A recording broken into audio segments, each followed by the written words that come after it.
Hello Twitch, this is PrinceBrightstar, and today is pretty exciting. This is the day when I am officially fully joining Twitch here. In about 2 minutes, a premiere is going to go off on my YouTube channel, which is going to basically explain everything that's going on to them, let them know what the situation is, let them know that given the whole COPPA situation, and the way that YouTube is treating its creators, I just can't remain there anymore with YouTube as the primary location where I am delivering my content to. So this is gonna be interesting since basically I'm completely switching platforms here. So we will we'll see how this all goes. I'm not sure how many people are actually going to be tuning into this thing. People may be arriving as they continue to see that this stream actually is going. But yeah, at this point, what we're gonna do is we're going to basically start up a mission here. Gonna do an ultra hard, or not ultra hard, extra hard trigger here.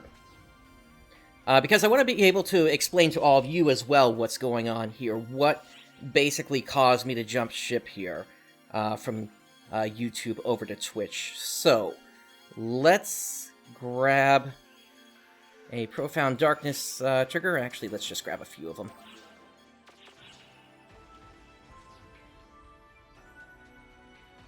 And let me also bring up the audio a little bit. I can see that that's a little bit low right now. Bear with me one moment.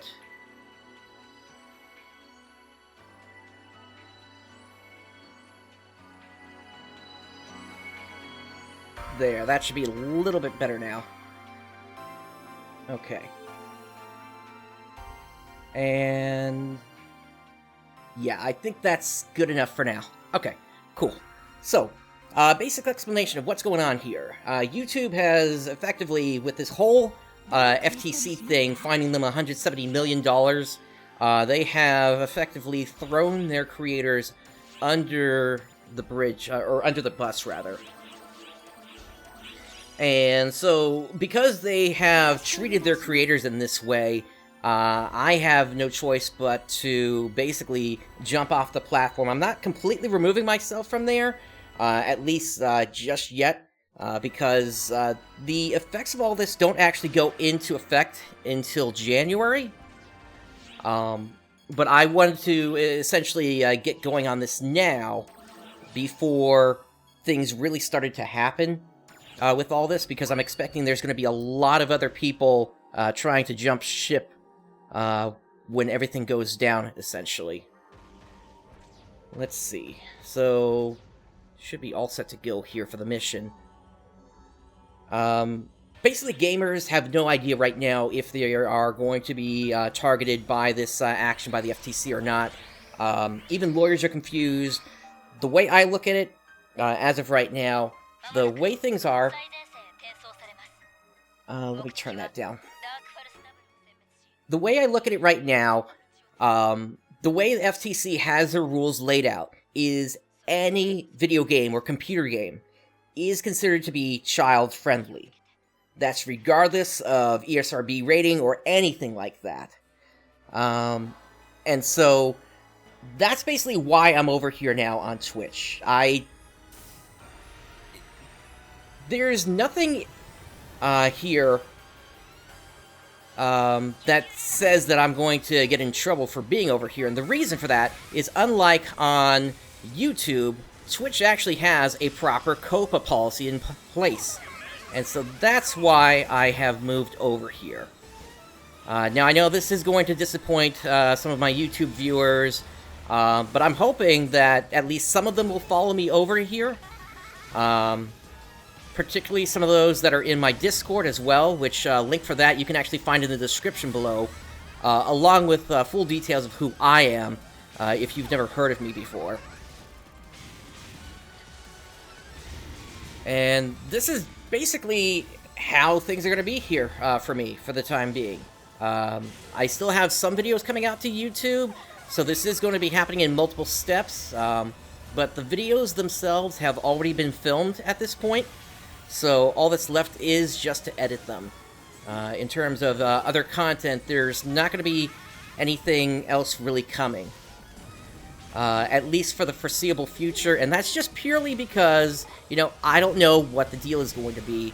Plus, I'm just angry at YouTube because they refuse to tell their creators about the option for a general audience. Instead, just to kind of back up here on what the whole situation is, essentially because they got fined this $170 million, they also have to take action per the FTC and implement certain controls on all their creators now, where basically they have to indicate if their content is made for children or not.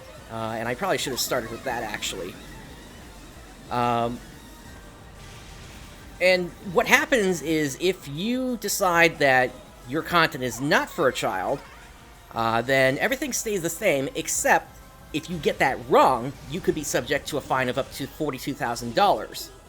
If you say your content is for children, which is what the FTC says is in place right now per their rules, which I will note that this rule first came into existence back in 1998 and was then updated in 2013.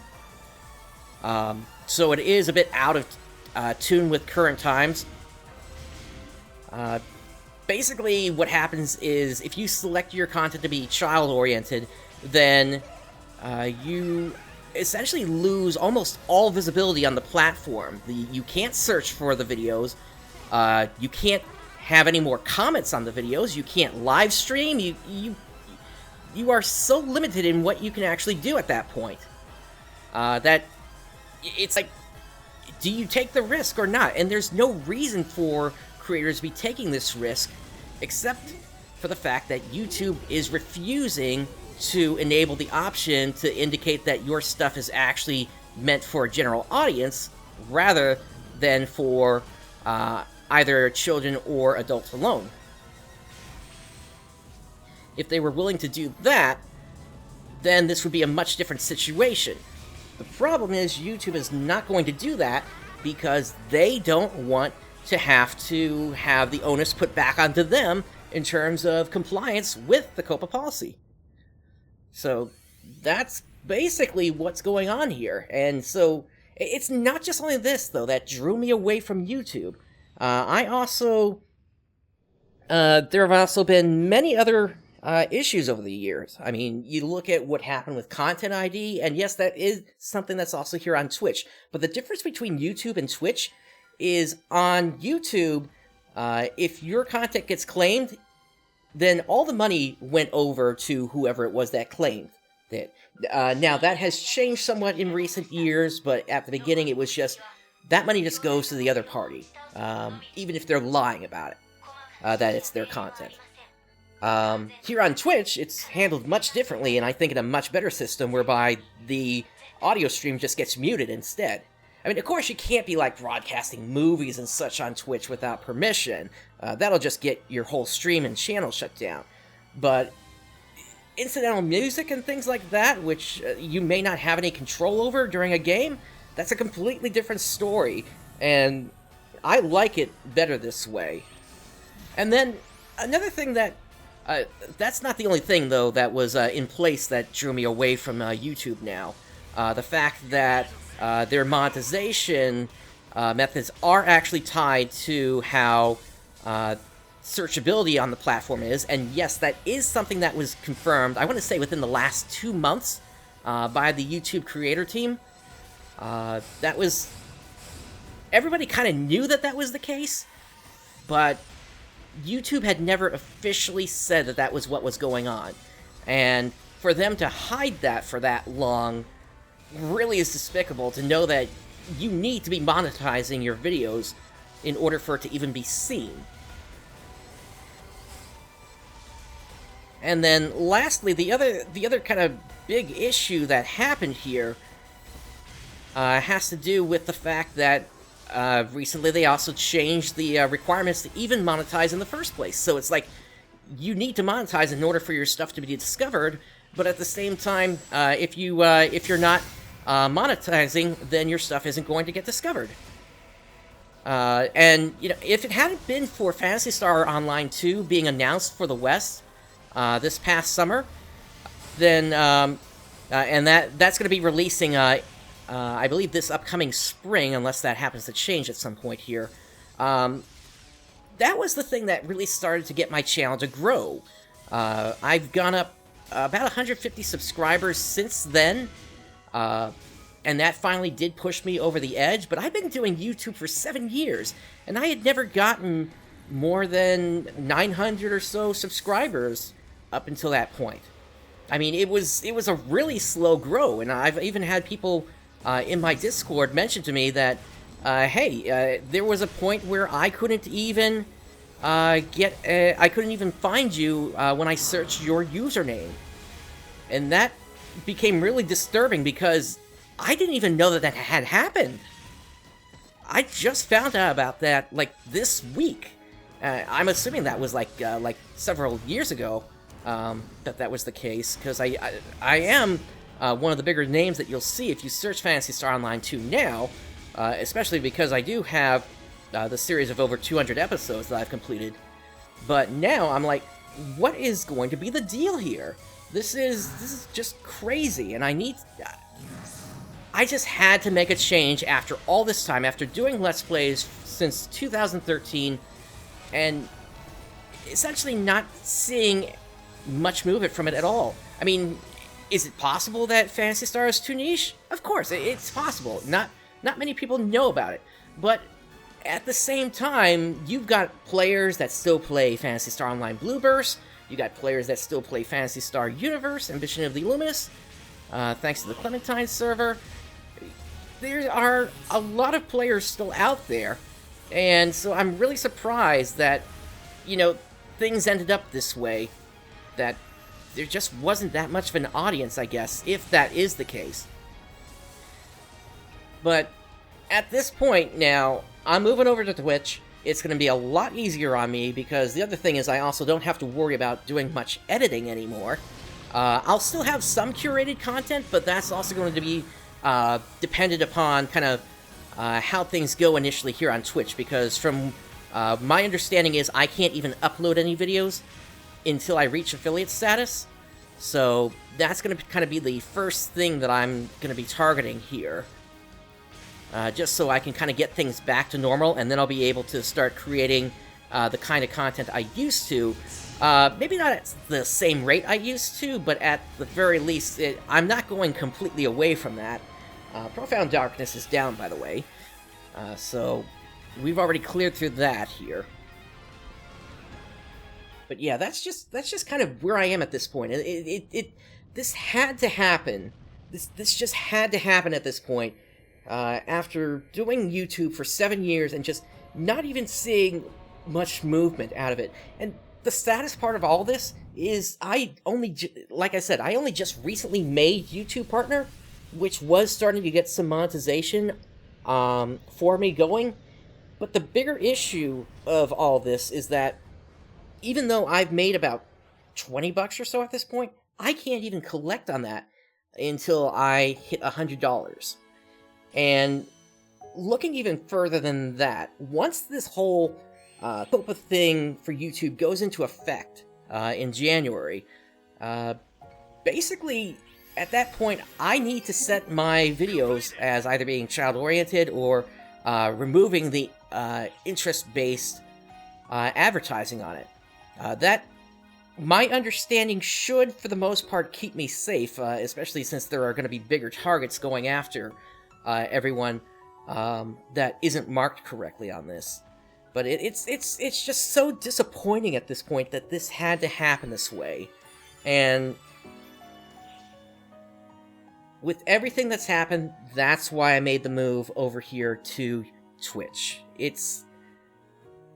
I've been thinking about doing this for the past couple of years, to be honest, and it was just time. It was time for me to make the change and just do what needed to be done in order for me to, you know, have a better future in content creation, even though that may be more live than it's been in the past for me. it's going to be a huge change. I completely recognize that, and I really, really hope that everything is going to turn out okay, and that this will be a much better experience than it's been in the past. In terms of schedule, my plan is to try to stream sometime on the weekends. Plus, this upcoming Thanksgiving, I will be available for streaming. So that will also be part of my plan here initially, so I can kind of get myself going here. But yeah, this is where I am at this point. I had to make this move. It wasn't just COPPA that did it, but it was kind of the last straw for me on everything. So, I can already see we've got some new followers in here. NadNodZ, Silverberg23, Savage, Foxchild, thank you so much for following. Let us continue on here. Now that we've taken out the Profound Darkness, and let's see what we got for daily orders here.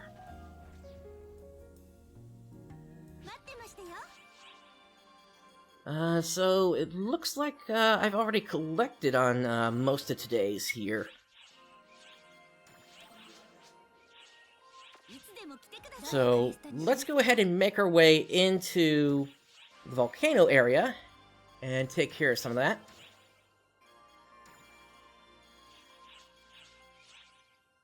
Since we're taking out Vol Dragon, we'll go ahead and do that one as well.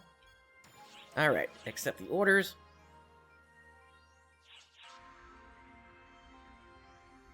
Savage Fox, the plan is, once that releases, I will be playing that version as well. I'm not dedicating to completely leaving the Japanese version, especially if the same thing that happens with Phantasy Star Universe happens here as well, whereby the English version is just way out of date compared to the Japanese version.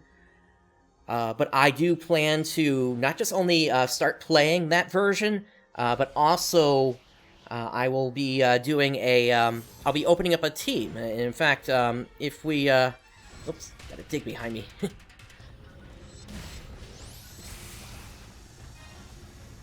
And even more targets are coming. One moment. Alright, so if I bring this back up, is this still open here? No, it looks like that already closed. Okay, so, basically,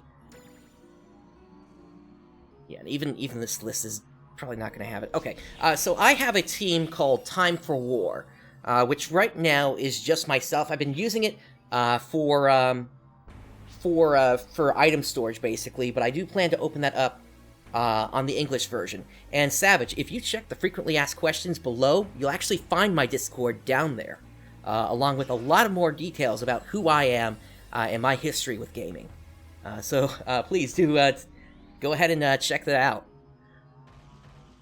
Let's see here. So we are taking care of some Dragonkin down here.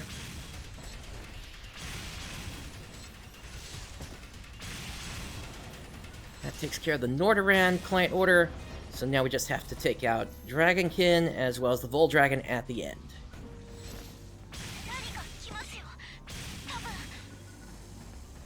Yeah, I had that set up a while ago. Last year, I want to say back in... Actually, no, back in 2017 now that I think about it. So it's been around for a while.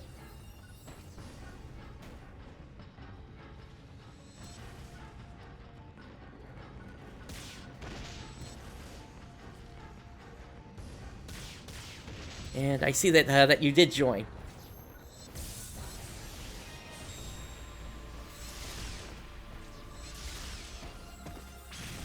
No worries about that, Rooks. Thank you for joining. And actually, thank you for following me on this platform quite a while ago. I noticed you were kind of a follower that had to actually notice that I was here. I'm not sure how long ago you followed me, but thank you.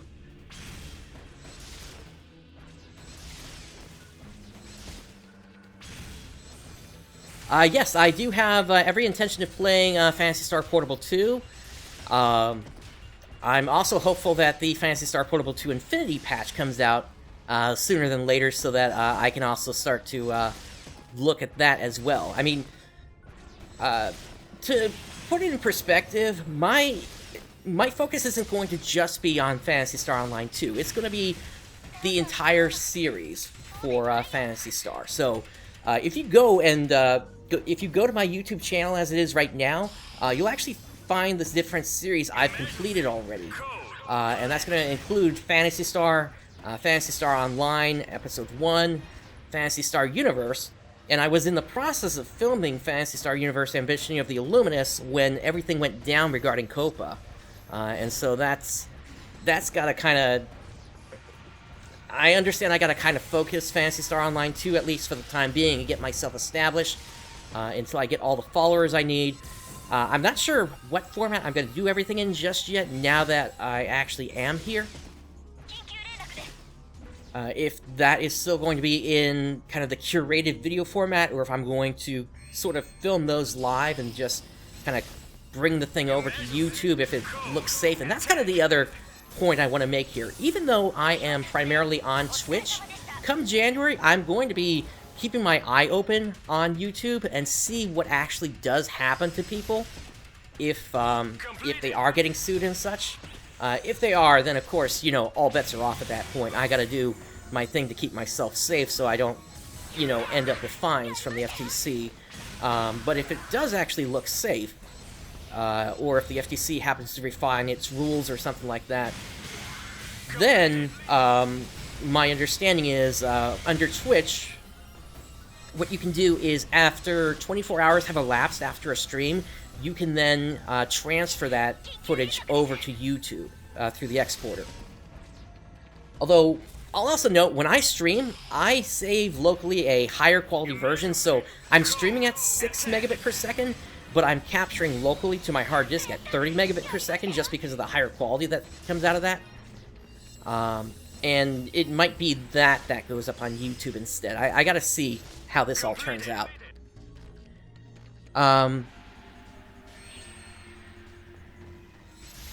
Yeah, Phantasy Star Universe, it was a real shame what had happened to that when everything went down in the fact that it basically shut down early compared to the Japanese version. I mean, I kind of called that happening to the European servers about a year before it actually happened. And that was why, at the time, I actually made the switch over to World of Warcraft.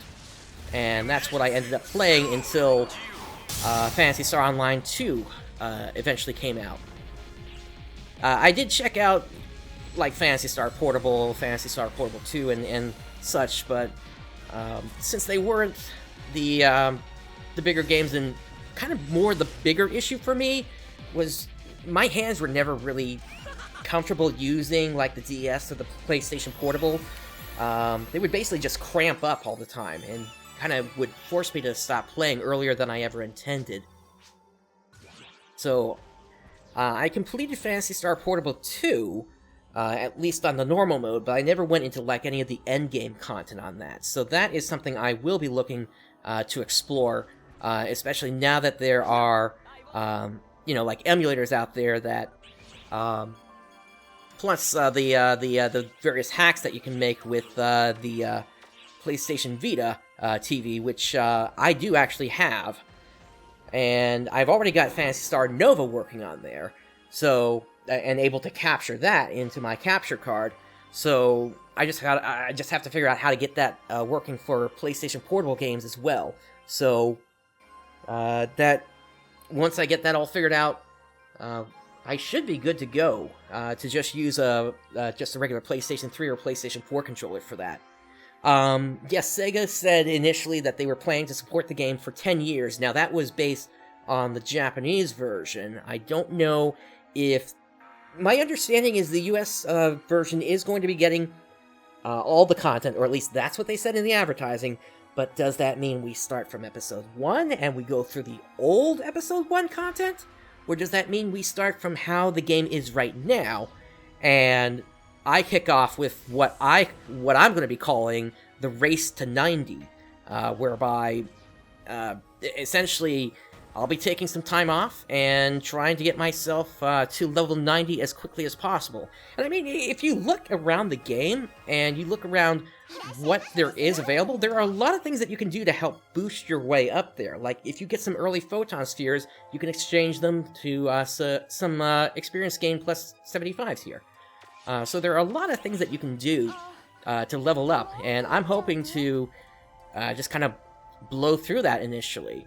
I've got a lot of other strategies I'm kind of working on, and one thing that I do want to do over the next several weeks with all of you is kind of run through what the new character creation process is like and what the game is like right now compared to what it was when the game first launched back in 2012.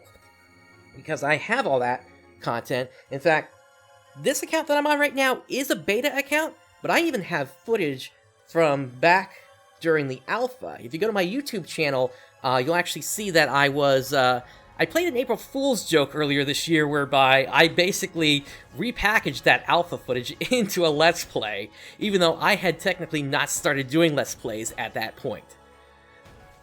So that was kind of a fun time. I don't know if I'll be able to play any kind of like April Fool's jokes like that anymore here on Twitch. We'll have to see. I gotta see how things actually work on this platform before I dedicate to anything. But yeah, this is going to be interesting to say the least. Yes, I am aware that it did survive for that long on the Xbox. I'm trying to remember if it was Phantasy Star Online or Phantasy Star Universe on the for Xbox that got stuck in the Eternal Christmas or not. It was like for like a year or two there were like no updates, and then the servers just shut down. I was actually on the GameCube version and the PC version, so I don't know too much about the Xbox version except for the fact that I did do the trial version.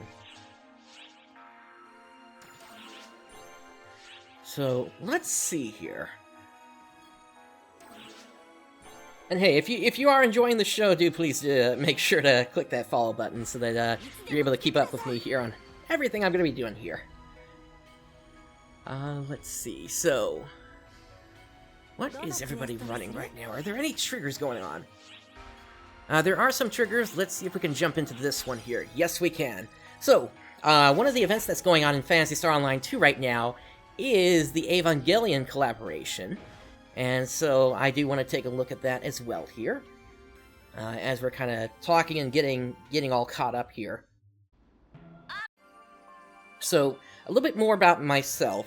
I'm a classically trained gamer. I've been around since the 80s playing games. In fact, I think it was like when I was 3 or 4 years old that I actually got my first game console, which was the Atari 2600.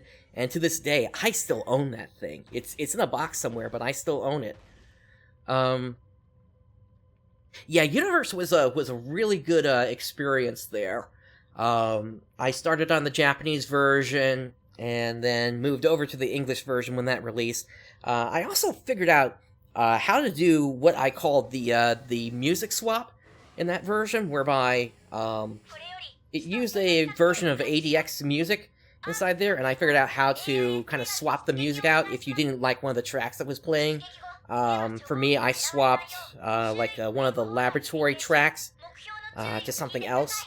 And during the Firebreak event, I also switched to some Burning Rangers music as well. But yeah, Universe was it was interesting. It took some steps forward, but also it kind of took a couple of steps back, I feel, compared to Phantasy Star Online, particularly the fact that Universe... let's see. especially because Universe didn't allow you to, or rather, Universe didn't have the transitioning music anymore between normal music and battle music. That was kind of a loss, unfortunately, when that happened. But you know, it ultimately things did work out for it. I was there during the Japanese launch, and if you don't know what happened with that, that was absolutely insane. What happened is...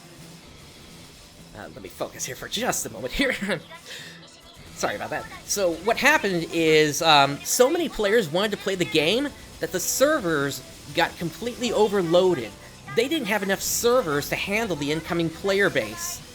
And so what ended up happening was they essentially had to shut the game down for, I want to say, about a week before they got enough servers to actually be able to handle all the players that were coming in. And so that's why if you played the Japanese version of Phantasy Star Universe, you had that option for World 1 and World 2. It gave you 4 extra character slots, and that was in 2 buckets, and you couldn't share items between the 2 buckets, but everybody was still connecting to the same instances. You could still play with everyone regardless of what world you entered on. But yeah, that was absolutely crazy when that happened. Oh, let's see here.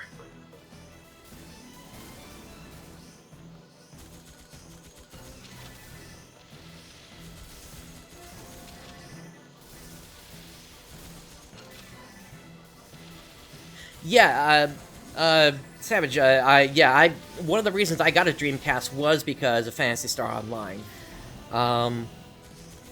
And I played that until I found out about version 2, and it was with version 2 that I finally started importing the games of the Phantasy Star series. And wouldn't you know it, Phantasy Star Online version 2, everything was already translated to English, so that made that move much easier. And it was actually the same story also for Phantasy Star Online Episodes 1 and 2 on the GameCube as well. You just had to make a quick modification to the console to get it to switch into Japanese mode so it would load the game. But then once you did that, you were good to go. It was not that hard to do, and I typically don't do anything with like a soldering iron or anything like that. Nod. Yes, I completely agree, and in fact, even for Phantasy Star Online Blue Burst in the West, they did the same thing. For their maximum attack, they had what was called the AOL Cup. And I don't know if you were around for that event or not, but one of the little tidbits about my history is I was kind of the mastermind that helped New Legacy become the #1 team during that event. And the way I did that was I realized earlier than anybody else that during the time that that event was going on, there was going to be a monthly reset on the team points. And so what I started doing was I basically went into Fake in the Yellow Heart mode, and I just started collecting the Rappy Wings, turned them into the weapons, and then traded those into the team. That then let the team purchase the expanded team numbers, and with the help of the extra team members, we were able to become the #1 team for the AOL Cup.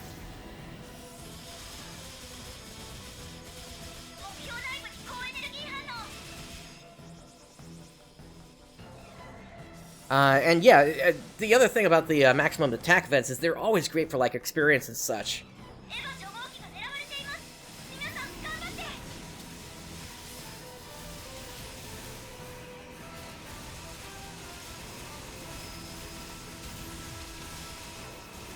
I mean, with Phantasy Star Online 2, it's not so much that you need to have those kind of events anymore, necessarily, just because it is so easy to level up now. It's more about figuring out how to get the rare drops that you need and things like that, more so than in other games in the series. And then, of course, you've got all the other collaborations that are going on as well.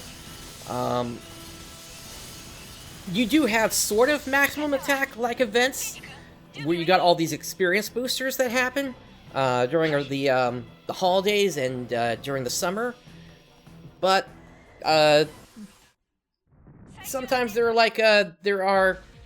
are missions to go along with that, but you don't necessarily have to do those missions to get the experience bonus, and that's kind of one of the better things about Phantasy Star Online too, I think.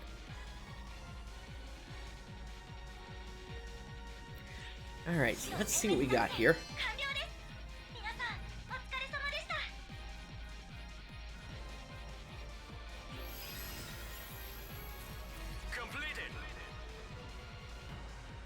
Alright, let's make our way back up to the camp ship.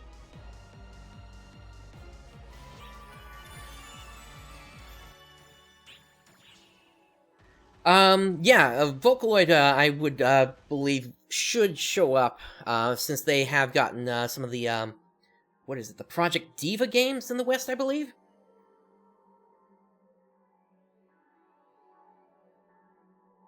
Nice, Nad.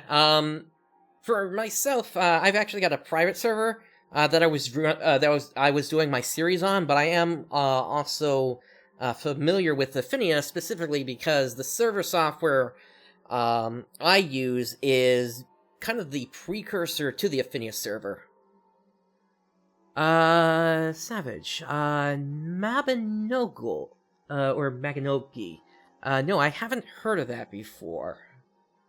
Let me take a quick look here.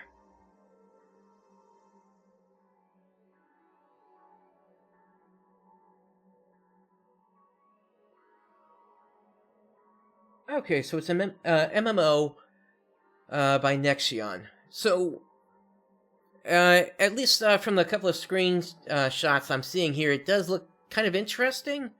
But as of right now, the main games I'm kind of playing are, of course, Phantasy Star Online 2, but the other big one that I kind of play is Final Fantasy XIV. I've been playing that one for several years, and so for me to add in yet another MMO, I think that's going to be a little difficult for me to do at this time, but it does at least look interesting from what I'm seeing here. Alright, so let's collect on the ARX missions here. Let's head back out to the lobby, because I do need to untext some of this stuff at this point.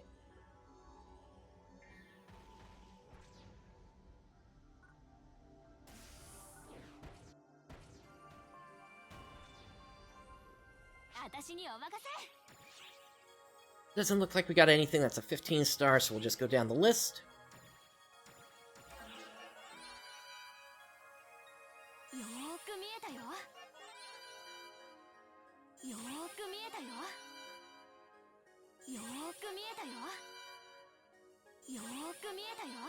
And this is an open party here, so if anybody wants to join me in game, I am on ship 2, so just let me know and we'll get you in.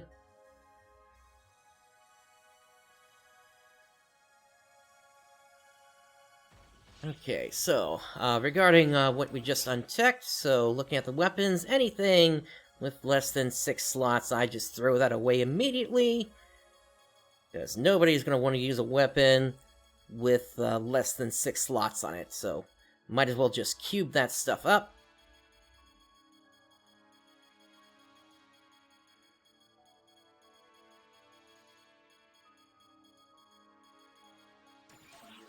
There we go.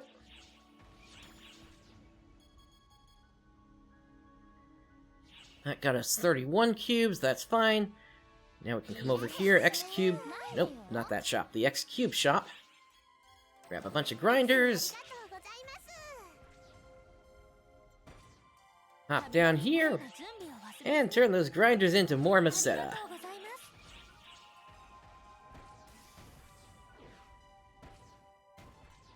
Alright, let's see what else is going on at the counter here.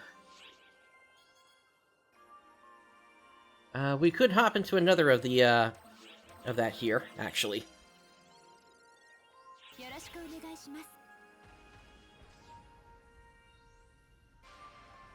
Yes, Ned, I completely agree with you, and in fact, on my YouTube channel, I did actually cover that whole thing. because it did go into the details of how Phantasy Star Universe and Phantasy Star Online 2 are technically canon with each other. No, I don't want to pause things. And the reason I'm going for D-band drinks here is because they do improve your rare drop rate. With the D-band drink Premium 2, it also improves the special effect boost, which are those abilities that come on weapons and units. Gotcha, Savage. Okay, yeah. If it's not a good time to join, then of course. I guess I'll head into this party here. Anytime you're playing the game, if you can, head into a party, because what you get as part of a party is you get an extra tri-boost effect on yourself. So that will give you more experience and more rare drops and more Meseta from whatever event you're trying to do, whether it be you're just in a regular MPA, or if you're doing something special like this. Looks like we got a summoner in here.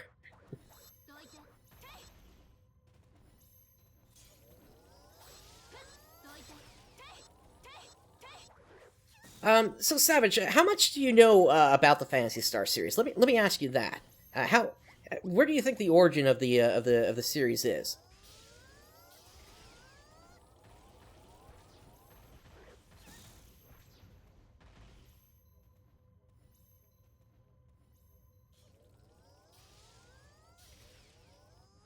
And right now we're just waiting for an 8th player to come into here, so that'll probably get going once they're in here.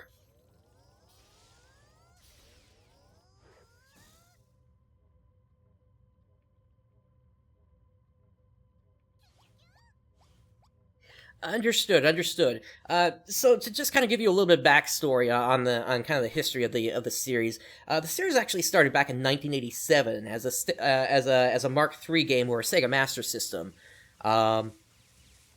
which was actually just a traditional RPG back then, but it had so many unique things about it.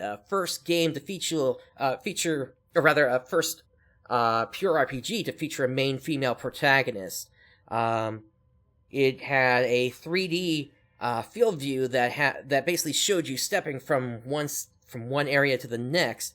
Most other games at that time would just kind of skip you from one spot to the next, but you could actually see the movement of the walls happening. And I've completed I did a complete series on that game back, I want to say about 3 years ago. So if you're interested in seeing that, it is available on my YouTube page, at least for now, until I find out what the whole deal is going to be with the COPPA thing.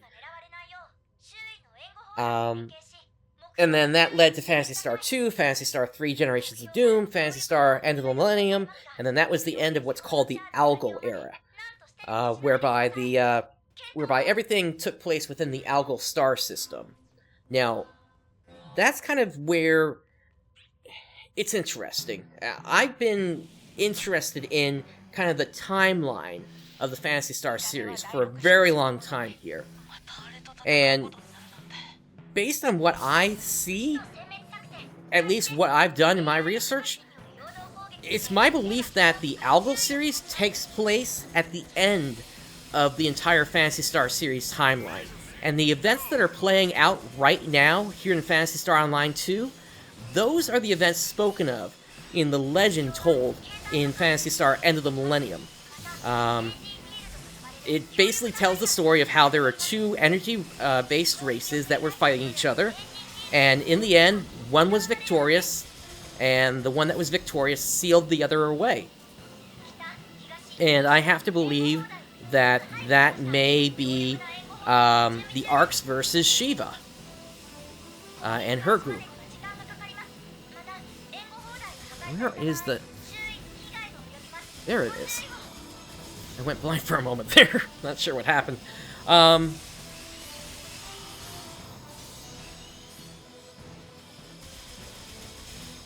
I completely agree. They went all out for this. I mean, Sega typically goes all out for whatever comes their way. The Final Fantasy collab was also really good. for Final Fantasy XIV, although it's a shame that Final Fantasy XIV never reciprocated on that to provide, like, a Dark Falls fight inside of Final Fantasy XIV. And in fact, they had a great opportunity to do that during the whole Omega thing that happened during Stormblood, and they never did. Since technically Omega could have pulled from anywhere within canon or outside of canon.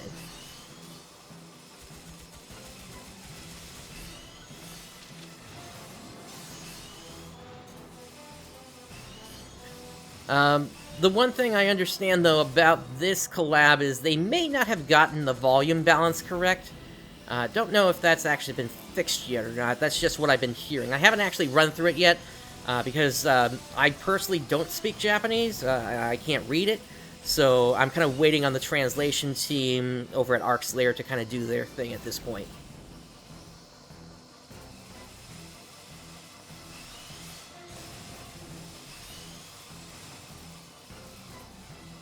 I understand that that's going to get kind of awkward, especially when I start to also cover some of the other games that are going on right now, like Phantasy Star Online 2S and also Idola Phantasy Star Saga. Those are also series I've got going, which for a long time I haven't been able to...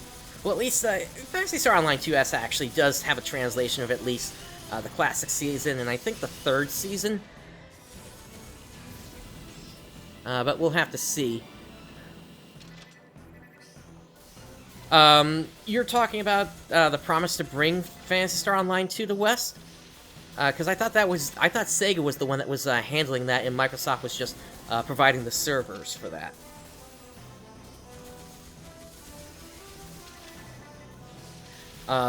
The question that I would have at this point is more, are they thinking of releasing an Xbox One version? Because the thing is that there has already been a PlayStation 4 version, a PlayStation Vita version, and even a Nintendo Switch version, which uses the cloud for that one to work.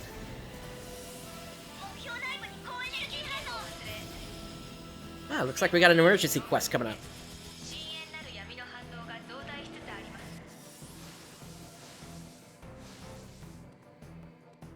Yeah, I am... Thank you. I am really into the lore of everything that happens in this series, and so that's kind of why I am the way that I am. I've been following this series ever since I was very young, and it is my #1 favorite video game series in the world. Just hands down on that. Even if I don't want to play an action game one day, then I can play a traditional RPG. Or if that's not gonna work, then hey, this series even has a card game, amazingly.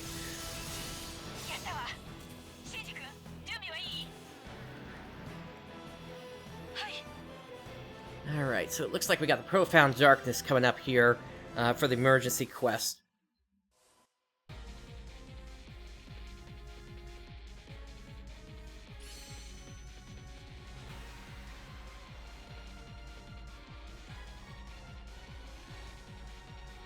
Yeah, it's kind of up in the air right now. I think there was a secondary interview that Phil Spencer did where he said that they weren't going to be restricting what platforms could work, so we might get, like, the PlayStation 4, the PlayStation Vita, and Switch, although Vita, I would actually have to say it's going to be kind of hard to sell that one, just based on the fact that, well, let's be honest here, the Vita is kind of dead at this point. Even I think Sony recently announced that they were going to stop servicing it, even in Japan. So I'd find it kind of hard for them to support that. Although they technically could still bring on the two PlayStation cats who are typically over here if you log in either into the Vita or into the PlayStation 4 version. If they do actually do the PlayStation 4 version.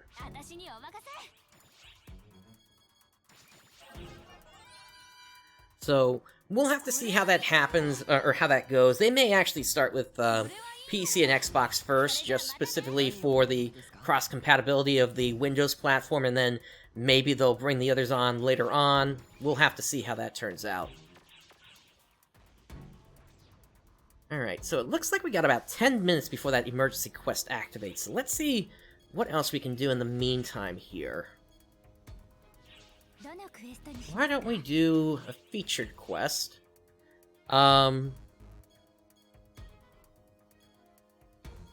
Let's do Chaotic Darkness. Actually, that might be a little... Well, I'm already loading into it. Alright. I'll just have to rush. Make this a shift to drink EX, just to be on the safe side.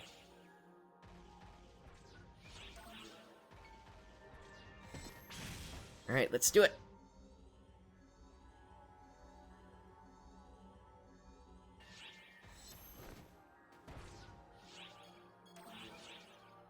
Yeah, it kind of was in the West. In Japan, it wasn't as bad, but still didn't do as well as the PlayStation Portable, I think.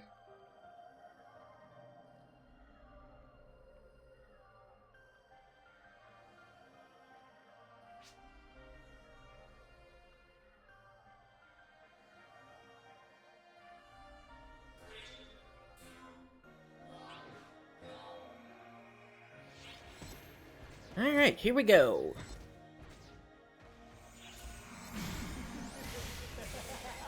Hi, loser.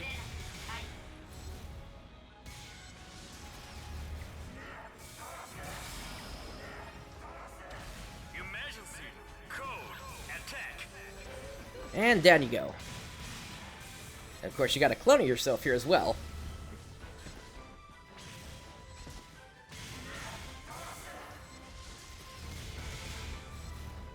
And they're gone as well. Yeah, we'll have to see kind of what's going to happen with what other platforms they may release. They may actually check to see how many people actually start playing the game first before they do anything like that. But if what's been going on with the with all the private, or not private, but fan servers that have been up for some time now, if that helps to sell the game over here, then I'm all for that.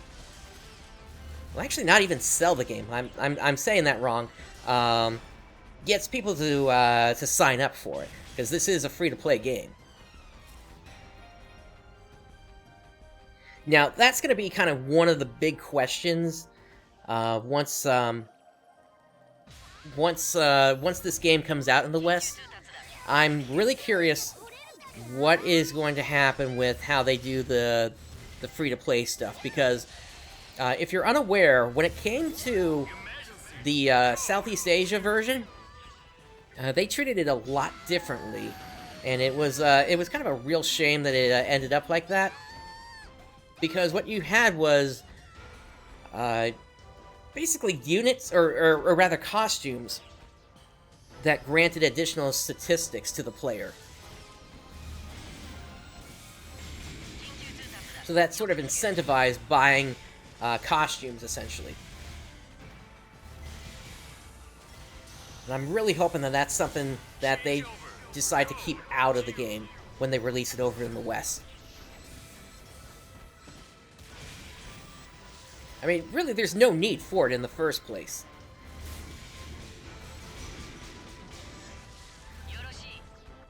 I may not be, you know, like, the best player out there, but that's because my focus is more on the lore side of things and everything like that. But I at least am able to hold my own in most cases.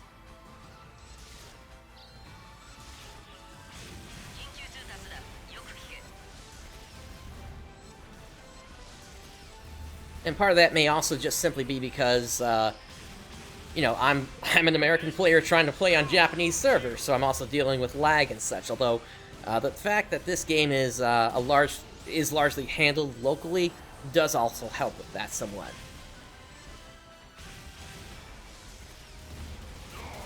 Quite the collection of bosses we got here. We got Valrodos, a Quartz Dragon, and a Fang Panther.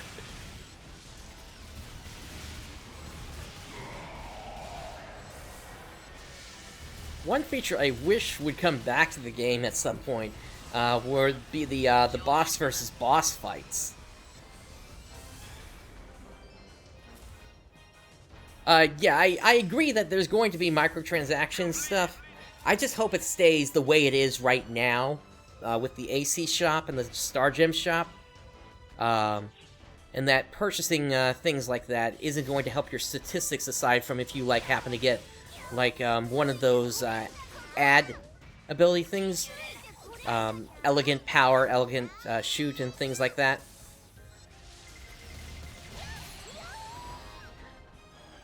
That will improve your statistics, but you still have to do, like, the ability adding on that and such for that to actually work. Let's see.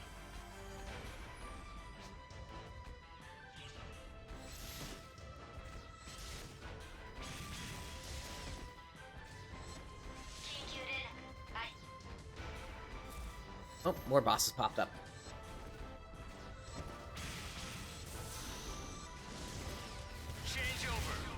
Yeah, that's kind of what I'm hoping that they avoid. They don't start putting, like, actual weapons that are fully grinded, fully powered up in the scratch, because otherwise it just, like, there's no reason for it. If you know what you're doing, you can create some very powerful gear. And in fact, well, where are we? We got 6 minutes. Tell you what, if we have some time before the emergency quest pops, I'll go over the gear I've got on. I just want to make sure that... Yeah, why do you keep popping up here? I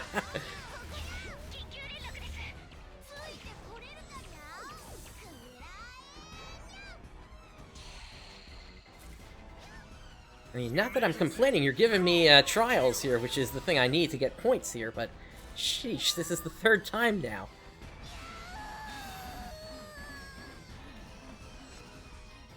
How is this supposed to work? I guess maybe that would be a clip or something. Sorry, I'm still trying to get used to Twitch and all the terminology here.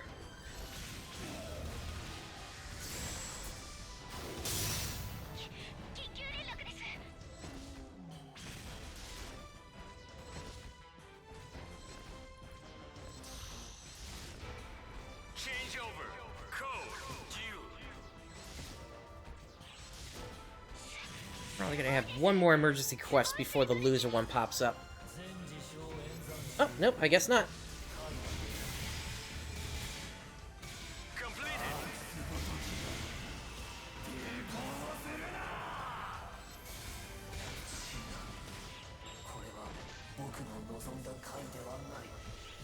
Why don't we, change into Devil here real quick.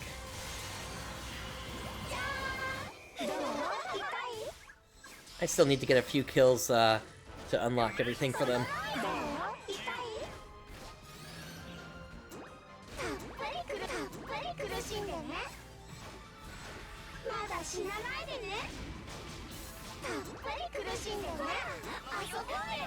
Alright, that finishes them off. Let's make our way back up to the camp ship. And hey, if you're enjoying the show, please do make sure to click that follow button, just so you're able to keep up whenever I do go live. Oh, nice! They put the cobalt metals in the featured item boxes as well. Let's see here. Yeah, grinding in this game is so much easier compared to Universe and what the old type weapons are. Old type weapons were kind of similar to Universe, whereby they could level down, but you could still always get it to full power with enough tries. Right now, with what are called the NT or new type weapons, the way that they work, if I show you here, they have this experience bar, and as you fill it up, the item will just level up. And the way you level up is you just throw other items or weapons at it to fill up that bar. There is no leveling down with it anymore.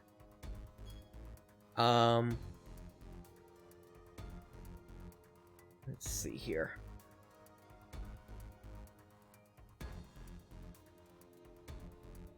Ned, I'm trying to reread your question here. Sorry.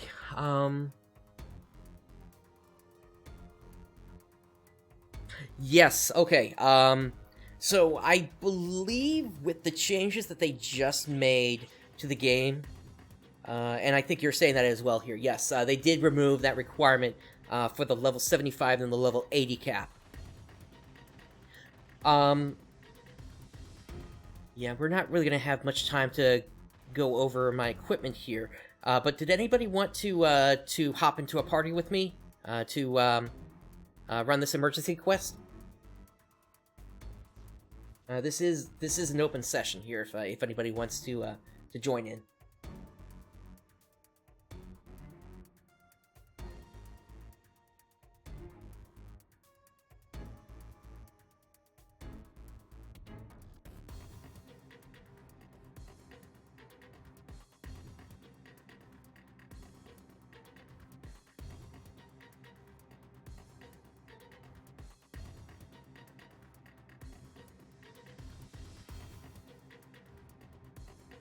I guess nobody right now, so I will be running this on ultra hard. So let's see. I guess while we're waiting here, let me go ahead and set this for the moment. And that's also something that, you know, if you get the right equipment and you do everything you need to, you can of course get past the expert requirements. Let's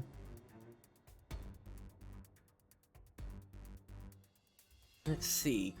So, well, the thing about in Infinity, keep in mind though, is once you hit level 200, that wasn't the end of everything, because you had the rebirth system in there whereby you could level yourself down to level 1 again, and because when you do that, you would then be able to put all these extra points, which would be able to further improve what your maximum stats are.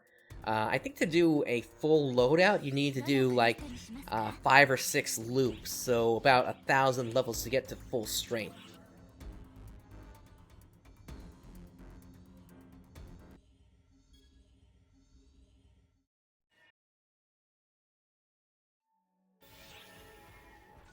Alright, D-Band Drink Premium 2.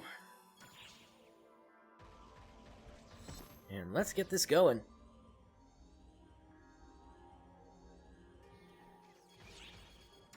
I'll go ahead and pop out the party invite here.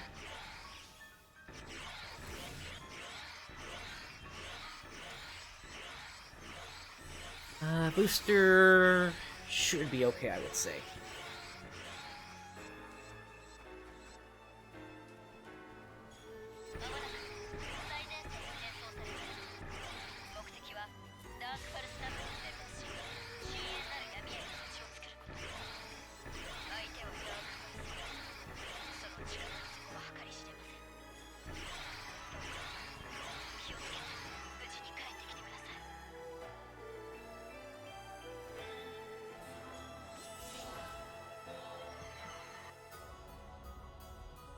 Locked behind a paywall? I'm not sure what you're talking about. You don't have to pay anything to unlock things.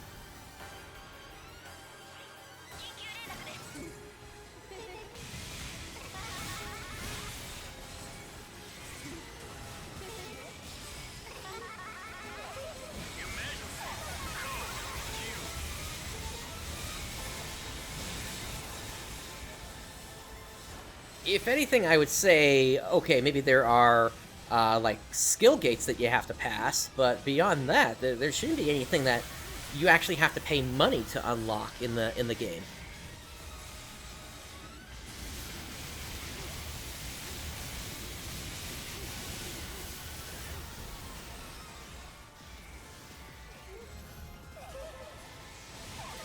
Okay, yes, that is still true to this day.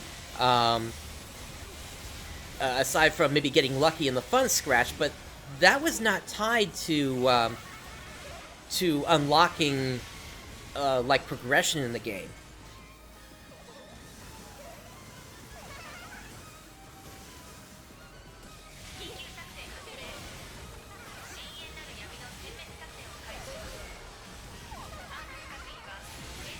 that's... To put it another way, this is a game where free-to-play is done right. You're not locked behind, like, any kind of, like, timing gates or anything like that, aside from optional content. If you want to experience the story, you can go the whole way through without having to do anything like that. And by the time you complete that, anything else that you might have wanted to do through Premium, you would be able to take care of that as well. Now, I do have Premium on my account, but I use that more for not having to worry about not being able to pick up all the client orders I want and things like that. It does also apply a try-booster effect as well, I will admit that, but it's not required for you to, you know, be the best at the game, as it were.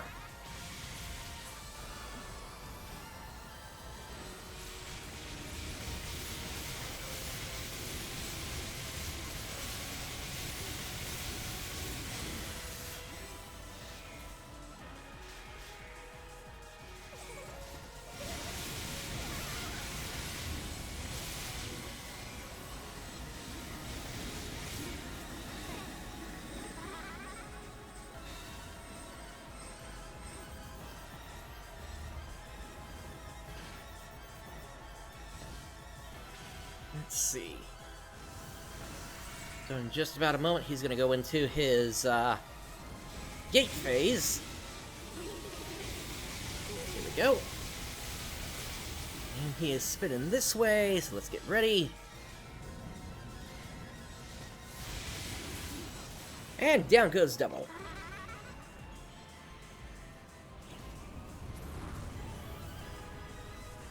Yeah, that's crazy.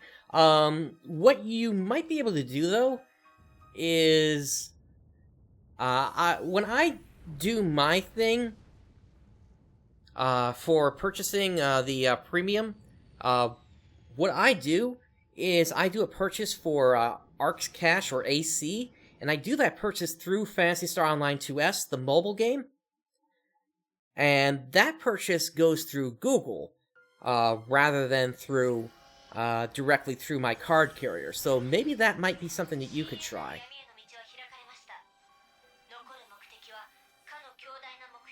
Although, like you said, you're not sure what the account even was anymore.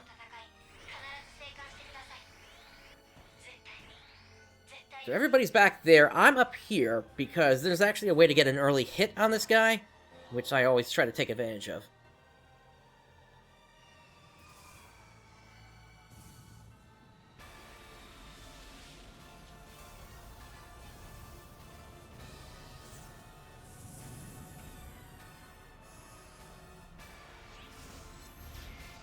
There we go, got the early hit. It's not a ton of damage, but it still does damage. Might as well not waste it.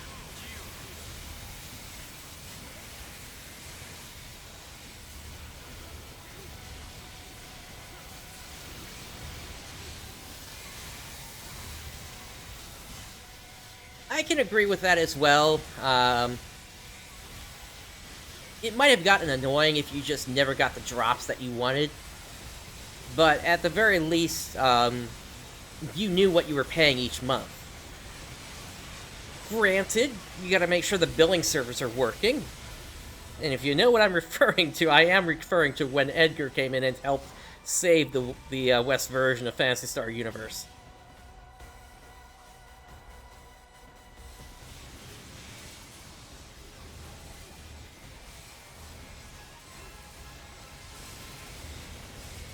Oh, I completely agree. This is one of the fun things about the series. I mean, yeah, plunging through different dungeons and such is nice, but you always come for the big boss at the end.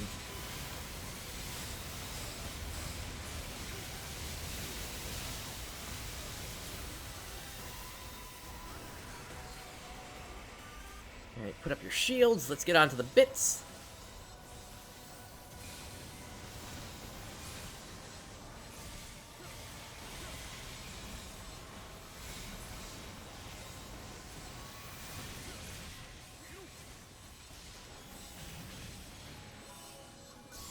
And Imperial Cleave. Let's see if we can force him out of this phase sooner than later.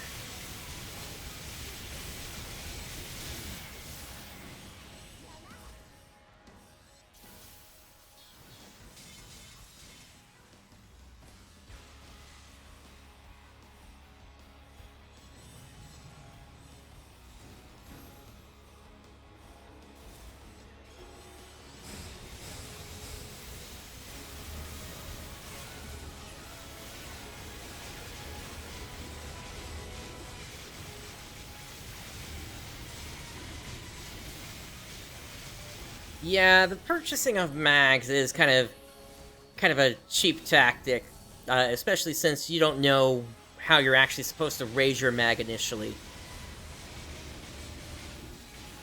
And that's one of the ways they do try to get you. They did introduce the mag level down, but I think that's like 50 X cubes per level.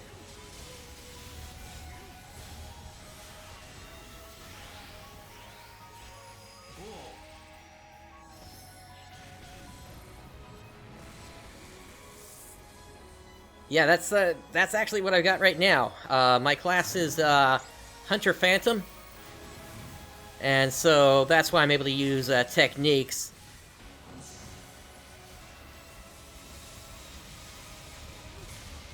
And typically, as a hunter, I mean, I don't use damaging techs, so that's why I looked at doing Hunter Phantom, just because even though the power of it goes down a little bit, having a wrestler that comes out faster at full strength more than makes up for it. Especially with how quickly enemies are attacking these days compared to back when the game first started.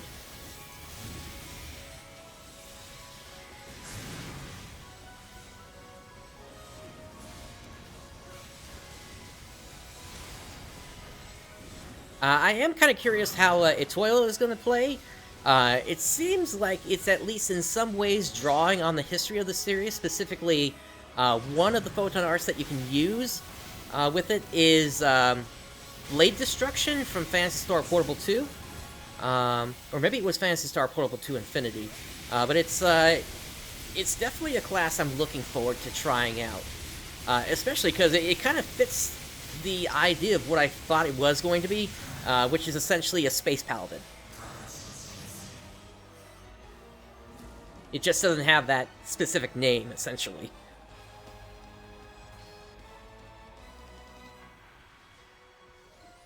Hi there, Persona.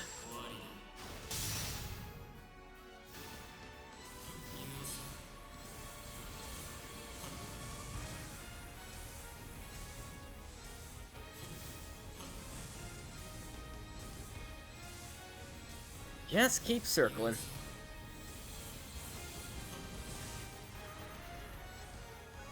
Down they go.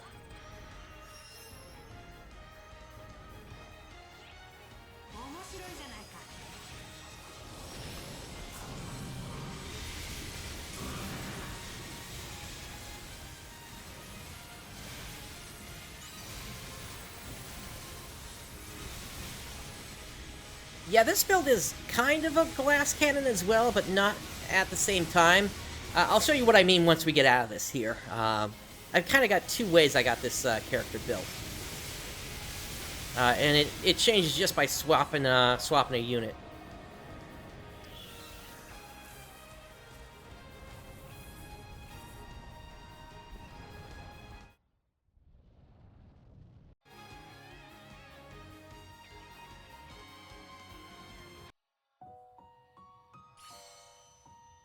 Nice. Rank number 4.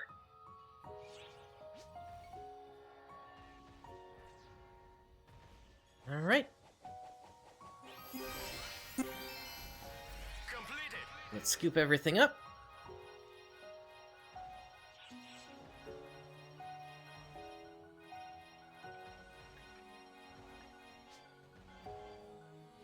I am full. Let's make some space.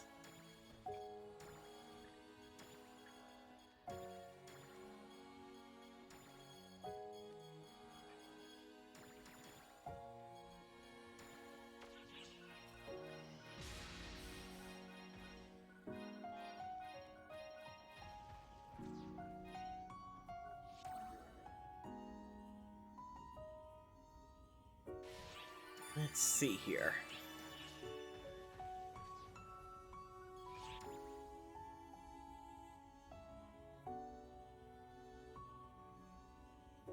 Alright, so let's see. Is this a quiet lobby? Not really. This is actually one of the busiest here. So, let's switch over to, let's say, my room.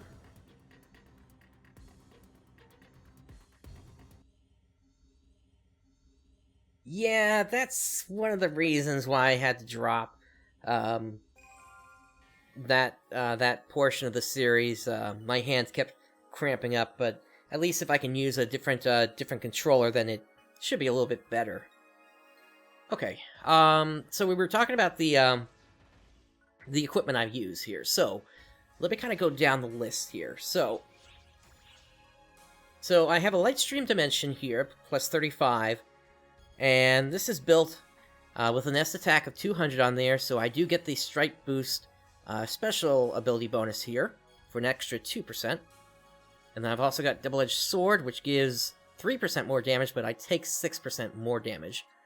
And then Vital Intent, which boosts damage by 3% when HP is above 80%. Power 5, Apprentice Soul, Persona Reverie, Grace Power, and Lesser Power 4. That gets me to 200%, or plus 200 here. Let's see. In RA stats, you allowed use only rifle. How I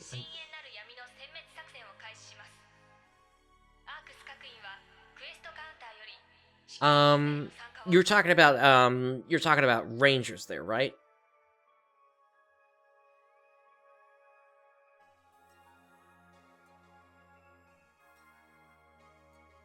And I guess how crazy the camera worked back in Phantasy Star Portable 2. Is that, do I have that right, or you mean something else? Oh, and if you are enjoying the show here, of course, just a little reminder, there is that little follow button if you do want to continue to keep up with me here. And thank you, Artemis Prime, for following.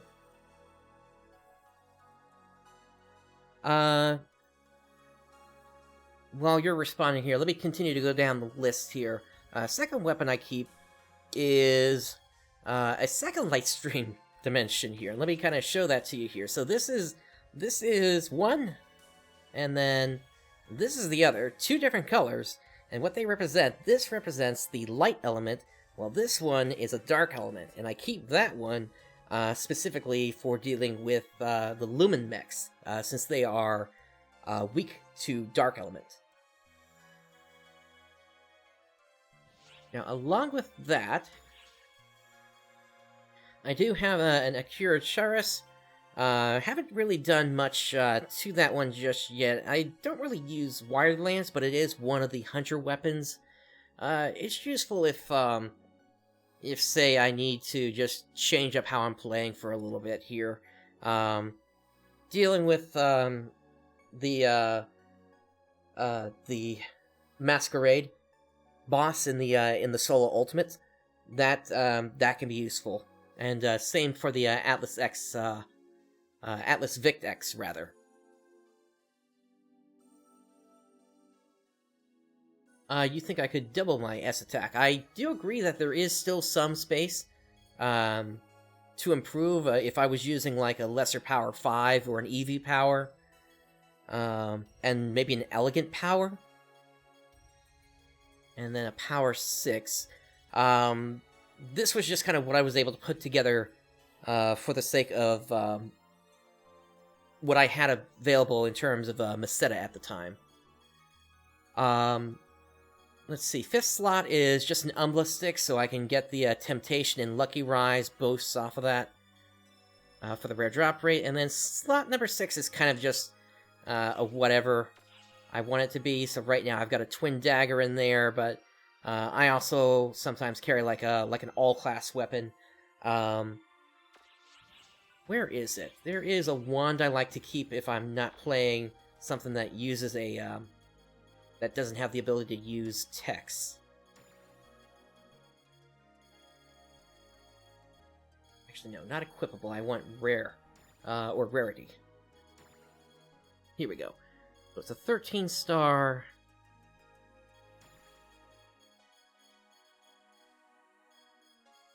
Where are you?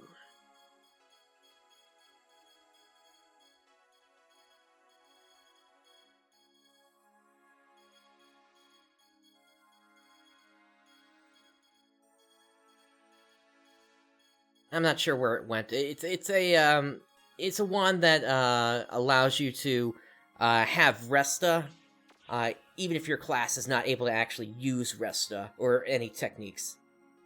How do you think I would be able to double my S attack? Because I kind of like to go down the list with you, along with what I've got currently here. Because I'm always looking to improve here. So, and this is kind of the joke of kind of how things played out last year here. So, my name is PrinceBrightstar, and what do you know, there's actually a costume cast set called the Brightstar Type 0 body and such, so that's kind of why I'm wearing this outfit here.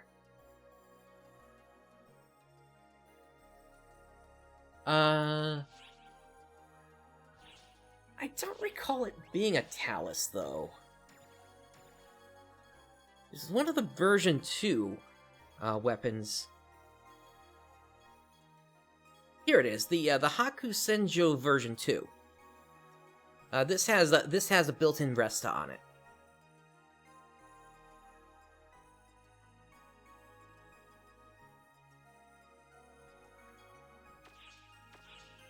And I completely agree with you there, Savage.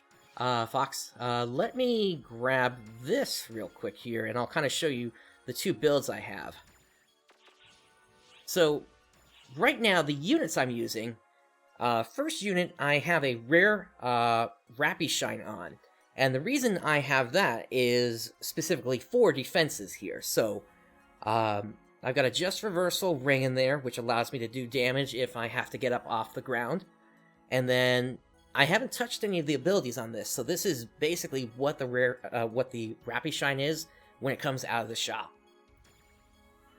And so that comes with 7% resistance to everything, plus 7 photon points, 70 dex, and then the thing that you don't see here is it also comes with 777 hit points. This is a secret ability that's built into it. And then, beyond that, then, I also have this Arm Chevelle Red, which is one of the 13-star units. And that I have built up to an S attack of 210, combine that with what's built into it, that gets it to 260 S attack.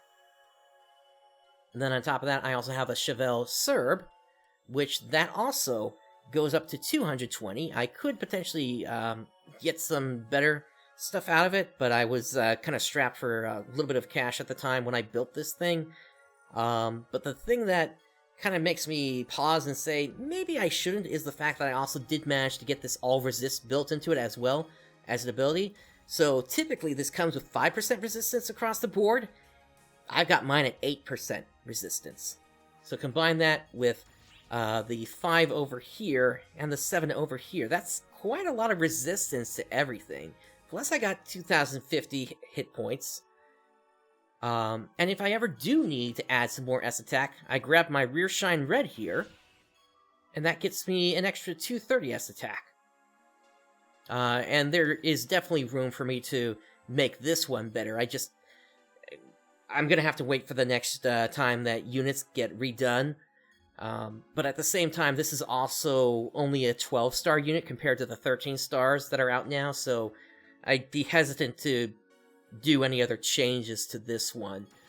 I'm hoping that there's going to be a new version of the Rappy Shine soon, that's also a 13-star, so that you can have something that's like another 700 HP boost, because if that doesn't come out anytime soon, I'm probably not going to be touching this one for a long time. Yes, I have. In terms of crafting, I do... let me see here. I can bring that up right now. Crafting... If I go to install timed abilities, I can check the data drive. So these were kind of specific to when I needed to work on them. So these here are for the Ark's Fleet or the Shiva events. But then I also have, if I go to here, I've got several that are built for other things. So Armada, Battlesphere. Oh no, you know what? No. These here, Ark's Fleet 3, these are for the Profound Darkness battle. And then the Armada is for Shiva. Earth is for dealing with the Mother and the Deus fights. And then Extreme is for, of course, Extreme quests. And these 6 here, I use these to get past the expert requirements. Now, the other things that I got here, like I said, I got a Just Reversal B ring, which does damage when I'm getting off the ground. I got a Hunter Gear Save ring, which reduces the rate at which I lose Hunter gear. And then this here has a Mag Excite, so that gets my Mag to attack more often. I'm also using a Just Guard Counter ring as my left ring, and as my right ring, I use an HP Restorate, just so I do have more HP coming in. If I ever wanted to swap that out, I would come over here and I would grab... which one? The Perfect Keeper Striking Ring, which does an extra, I want to say 3% damage?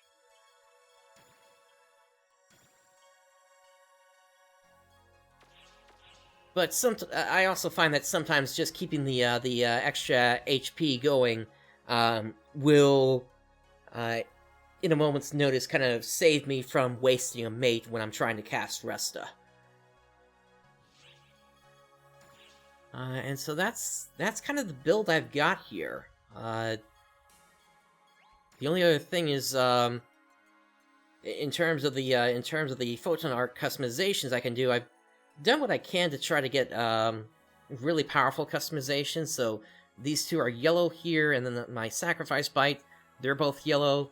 And then if I come over to... where is that? Technique info, here we go. If I go over here to Resta, that has extra power on it. It's a little more costly, but it's kind of minimized in terms of how much more costly it is. So yeah, I've done a lot of customization with my character to try to make it as powerful as I can. The one place I still have room to improve that is the boost I get from my team tree, and because because my team only has me in it, I can only boost that up by 4,500 points per week. So I've got my level 5 attack up. I'm trying to get it up to level 8, because that'll then get me another, I want to say, 9% total on the boost that I can get from that.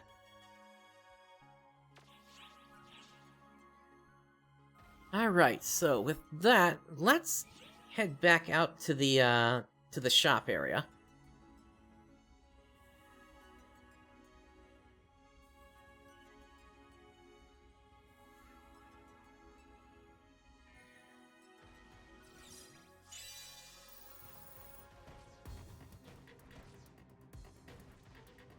Yeah, and Popona, I gotta figure out what I'm gonna do with your stuff.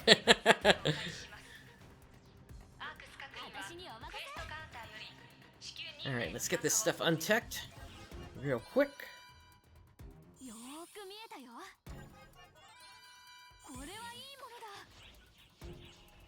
And is there anything I can get rid of right now here? Looks like there is. Anything that is less than 6 slots, I just get rid of it. Because I got so much stuff coming in all the time that my stuff isn't going to sell fast enough for me to keep anything that's less than 6 slots when it drops.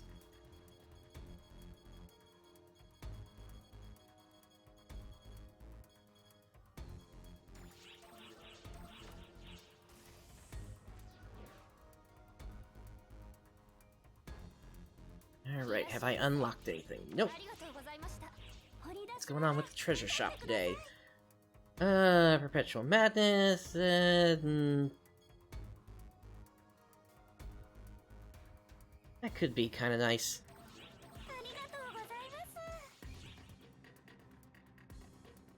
Don't need the rare green Erebos stones, especially with the fact that that stuff is,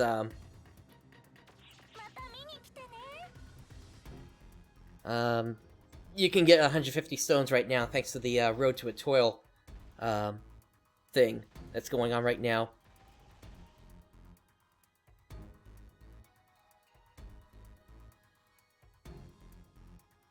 Yeah, Savage, I completely agree. I mean, when it came to me having to run the expert unlock, of course I had to push it as far as I could.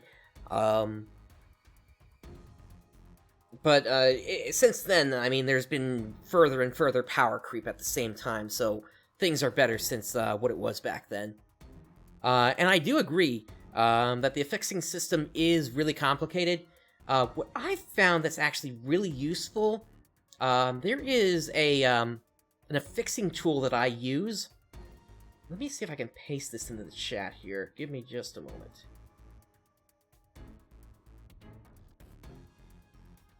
Yeah, here we go. So, I paste this into the chat. So, the way that most of the affixing systems work right now is you tell it kind of what you're working with in terms of abilities, and at the end, it will tell you what you can create from those. I actually like working from the end of the process, and so that's why I decided I like using this one instead here, whereby I can tell it what affixes I want, and then it will kind of help me build, in each step, what unit I need in order to reach that end point. I just like working kind of backwards from what I'm trying to achieve. So that's how I was kind of able to build these units here.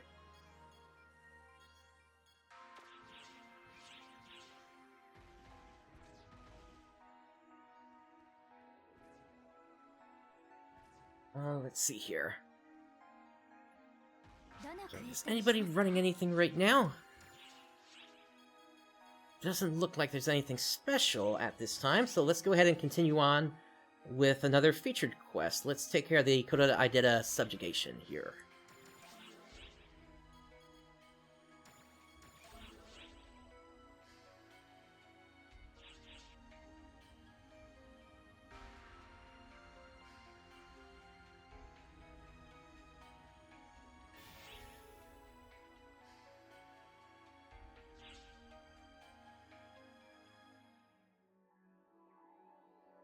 Okay.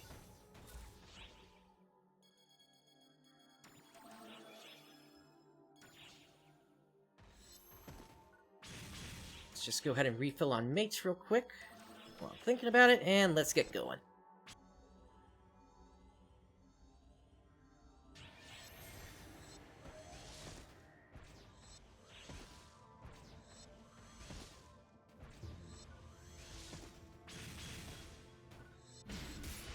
And we do need to reach at least an A rank on this for it to actually count, so I am going to have to take out some enemies along the way.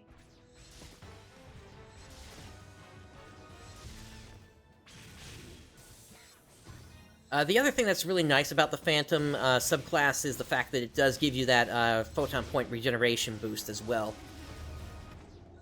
So that's another reason why I went with that over, say, doing a Hunter Techer or even a Hunter Bouncer, which would have better heals overall.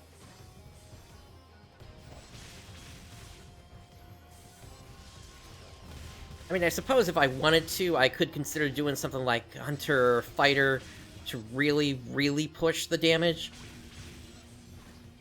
And in fact, I think back then I actually did do that, since Phantom hadn't been released yet. Or maybe I'm trying to remember now. It was last year sometime. Or was it this year? I'm getting confused. So much content since beta, and I was even in the, like I said before, I was even in the alpha, so I get confused sometimes about when everything took place.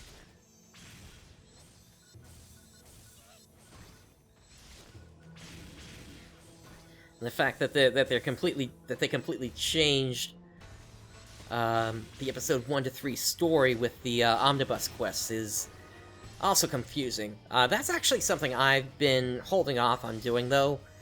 So that's something that we'll go through together, kind of after the race to 90 happens, with the release of the Western version. And like I said, I do kind of want to at least experience, like, the first levels of that. I'll probably set up, like, a brand new account just to make sure I don't have any extra boosts going on. But one thing that really everybody should look to do is, if you haven't yet, go ahead and level up all your classes to 75, even if you don't play it.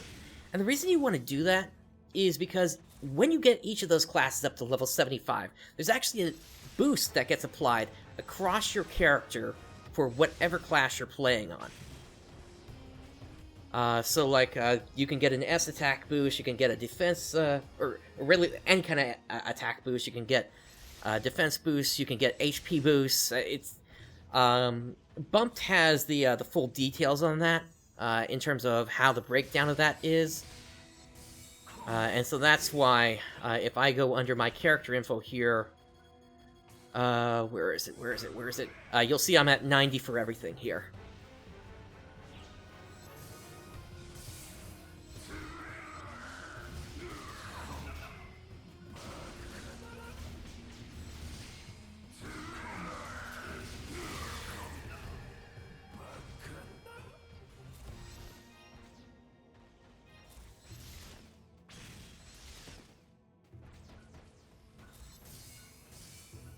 So they do apply, but for me, it's more about, the hits come out so quickly these days compared to when the game first released, that just being able to have something that powers up that fast, to full strength, even though it's not full strength, is more valuable, than having a resto that hits harder, like 1,000 per tick.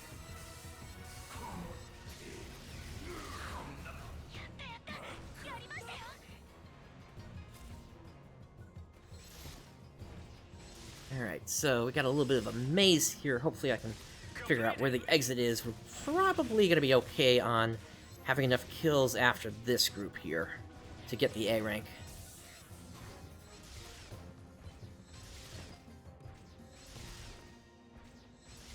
Oh, we got an emergency trial. Let's at least take care of that.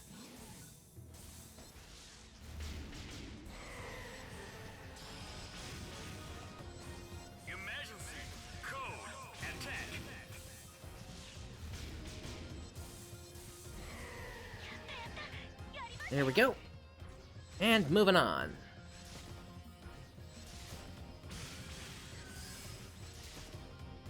Completed. Yeah, if you never intend to play Phantom as a main class, then what you can do, and just to clarify, those level boosts are only for the whatchamacallit, for just the basic classes, not the advanced classes, not the hero, not the Phantom, and not the Etoile. But if you never intend to play Phantom as just your main class, you can do that. You can just basically choose all the ones at the bottom, and in fact, I can show you what my build is for my Hunter Phantom once we get out of here.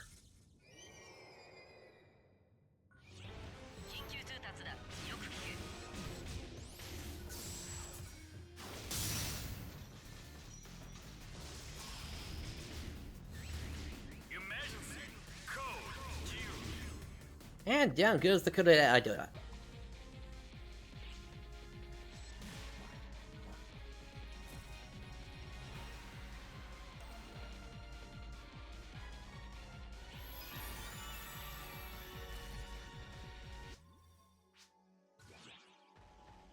Just a effort with that one. I'm hoping to get more of the bonus keys.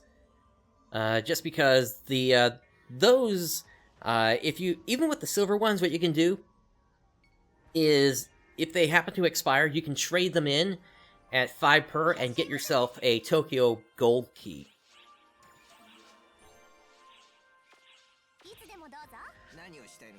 Alright, so, class skills. So, here is my Hunter tree, as it is right now. So, I've got the high level bonus, plus all these set up here. I don't take any of the S attacks. I do get the Hunter Gear boost, as well as the Charge Parry, and the Just Counter. No, actually, I think that one's given to you. Let's see, Step Attack, or Step Advance, I've got that at 4 points. And then I've got the Step Attack and Just Reversal. I take the gear on all 3 of the weapon types, plus the All Guard. Just Attack bonus, Fury Stance, everything basically here. Fury Combo Boost works if you're using multiple Photon Arts back-to-back, but you're changing after each Photon Art. And then I do take a few points into Guard Stance so I can max out Automate Half-Line.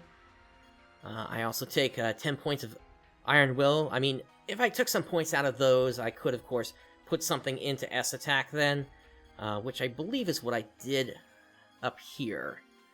Yeah, so I took 5 points out of Iron Will. Actually, no, that's actually a pure Guard tree, so that really doesn't work here. Well, thank you for stopping by, Nad, and I hope to see you again soon. Let's see here. And then, for the rest of my Hunter tree, with the remaining points, I just throw some points into Flash Guard so I can get down to Massive Hunter, which prevents me from being blown away, by attacks. And as for the Phantom tree, what I've got here... So, I don't have any of the Phantom stuff put together, like I said, but I do have the Charge Tech Just Attack Edition. And then I've taken everything in the tree that's down here. So this is the whole section that's dedicated to when you're not using it as the main class. So, strike power goes up by 45%, full drive increases the gear generation, and that works across all classes. Critical stream increases the critical rate and critical damage based on maximum photon points. This gives me an extra 20 photon points. This increases the natural photon point recovery by 30%. And then this is where, by putting 5 points into this, the technique power lowers by 30%, but it charges to full power when you're actually casting it in half the time. And then photon point consumption is also lower. Yep. So that's basically how I have my trees built out here. Alright, and hey, if you're enjoying the stream, please do make sure to hit that follow button. Just a little reminder if you do want to keep up with me here. Let's see here. So, the last of the quests that we need to take on is Cargo Recovery Desert. Let's go ahead and do that now. And then that will finish off the featured quest for today.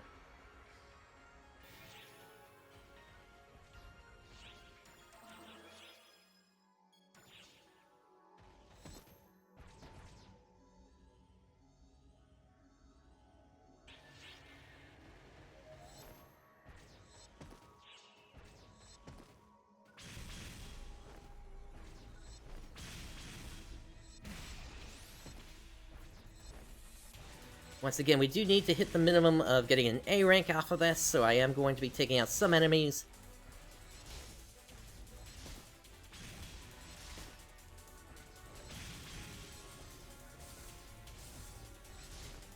That should be good for this area. Oh, one more.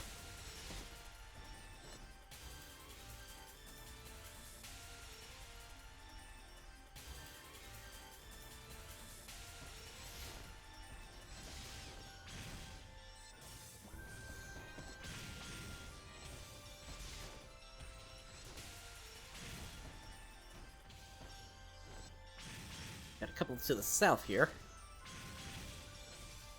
Darkers, alright.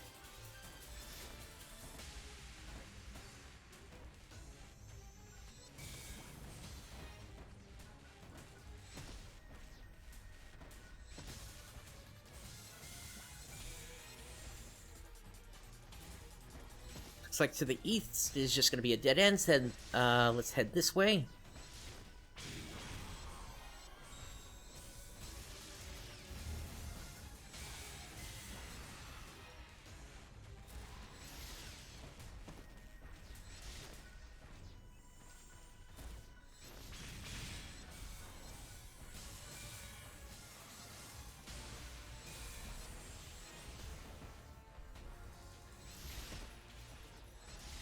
Yeah, I agree. The easiest way for me to get up to where am I at right now? I'm at like I'm at 4,454 right now. Easiest way for me to get at least a little bit more of a boost towards 5,000, like I said, would be to continue putting team points into my tree so I can get the attack boost up to level 8 there.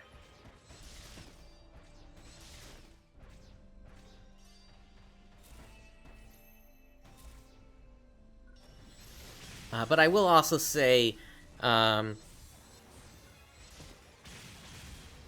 is, of course, room for me to get those units up to, like, 300. But to your point, yeah, it is insanely expensive to do that.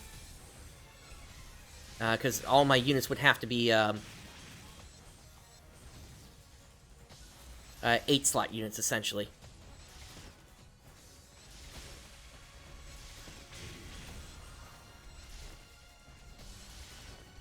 And right now, the power level I've got here is, I would say, fine for what I do, for the most part.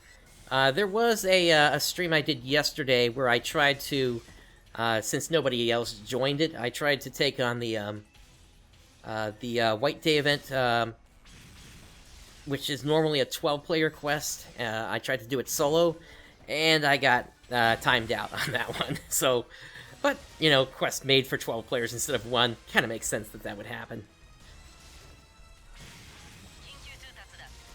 Alright, there is the trigger for the emergency trial. And there's one of the stones we're looking for. Emergency code collect.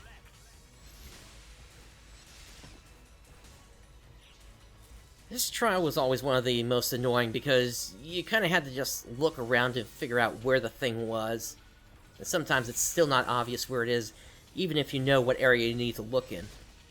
Because it can, like, be hidden behind, like, a rock or something like that.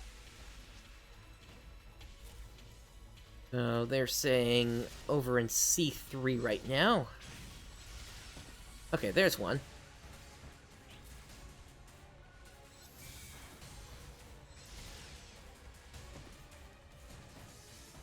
And now, where's the last one?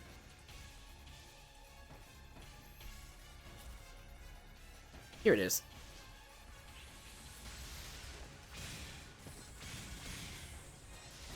Let's make our way over to the collection point and finish this up.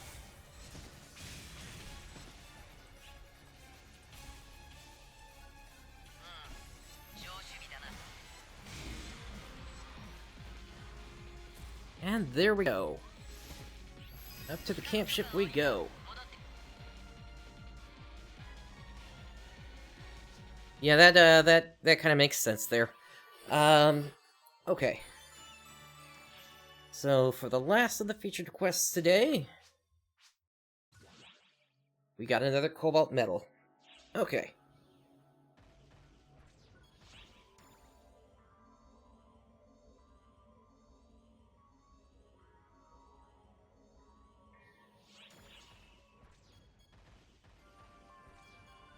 Alright, so at this point, I'm pretty much open for anything if anybody wants to hop into a party. Just let me know in the chat, and we'll get you in here, and we'll figure out what mission you want to play, or whatever.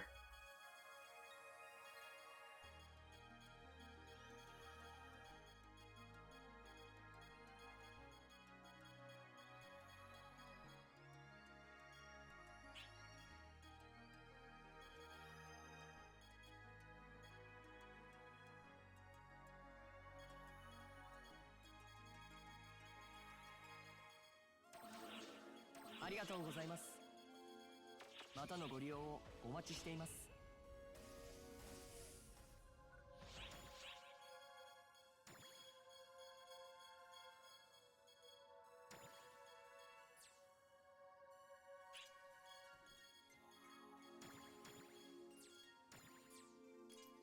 Or if nobody wants to do anything specific, I've still got a few ideas of what we could do.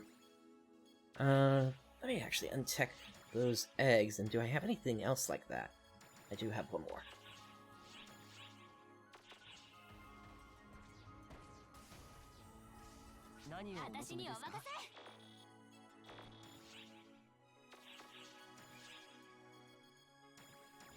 Got a rare one there. Understood, Rooks. Still, thank you for coming to the stream.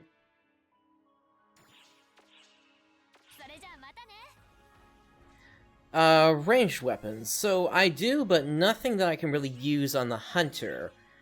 Let's see here. So I do have an Ablissana Firza. That I can bring it up to grind of 35, and that's a 35. That's a 15 star. I also have a Noble Twin Mech Guns, which are also 15 star, and then I got two of these Ablissana Waltz, which are also 15 star Taluses.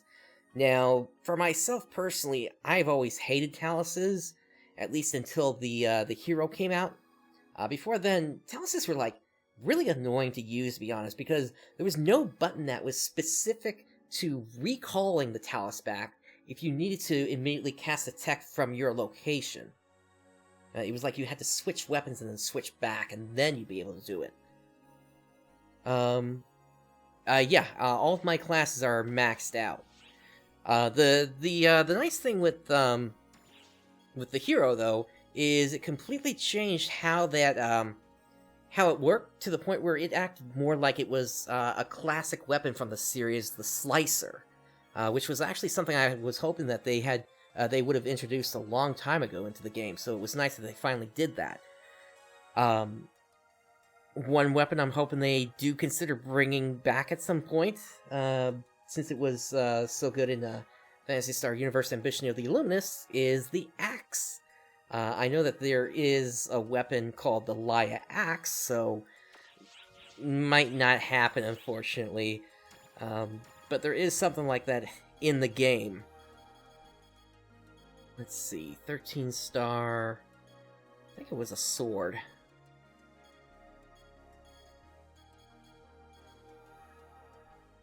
No, it was actually a partisan. But this was an axe that that Laia gives you whenever they are in your party.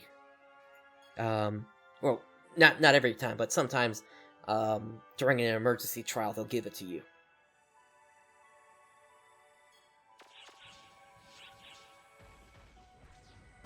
Alright, so let's go ahead and, in that case then, let me head over to the quest counter over here. And let's go under Ultimate Quest. It's been a while since I've touched the Masquerade stuff, so let's go ahead and go through a couple of runs of that here, why don't we?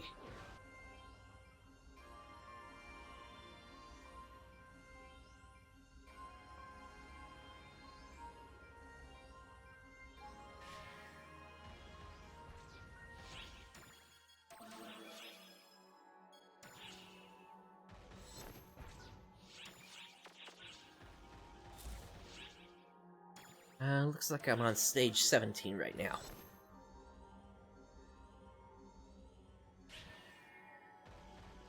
Nice. Yeah, if you've got any of those keys, the bonus keys, that's around the time you want to start using them.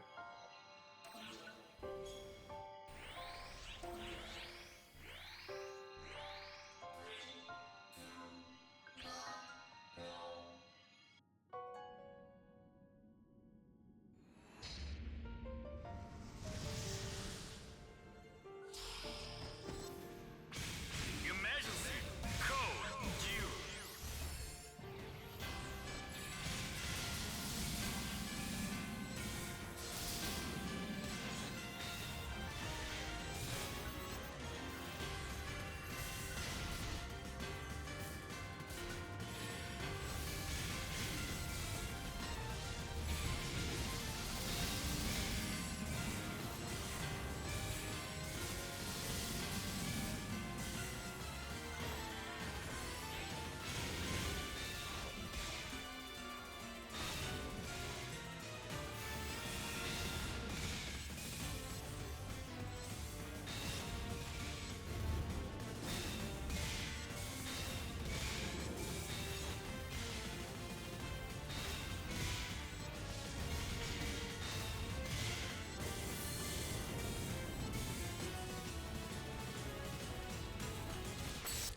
Oh, he got me.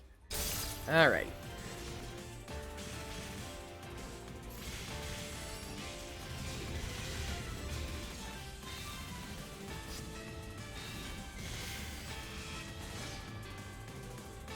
And I'm frozen.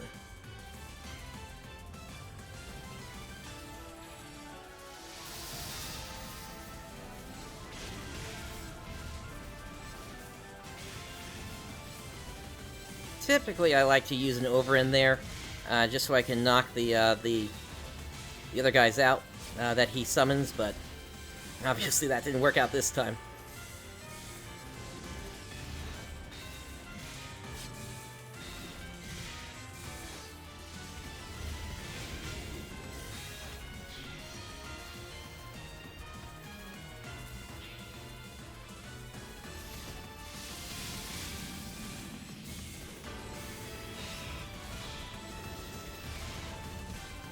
Looks like he's shielding my my counters here.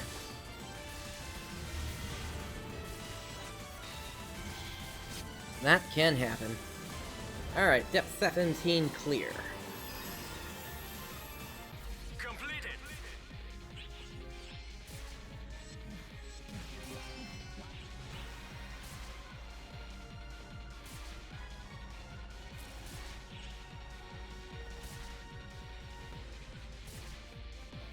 Nothing really worth it there.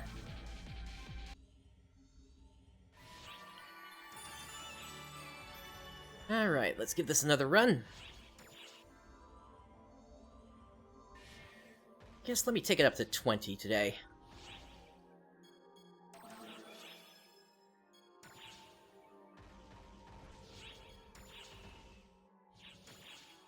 Boosts are about to run out, so let me refresh those.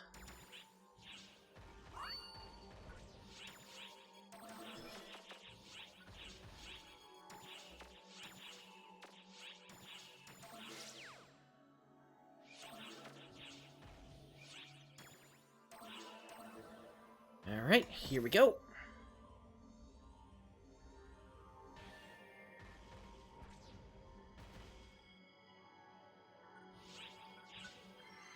Something I wish you could do in the game is pull the camera out a bit more than what you can right now.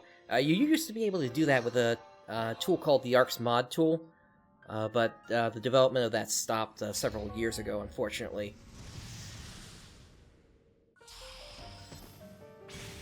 Emergency. Code due.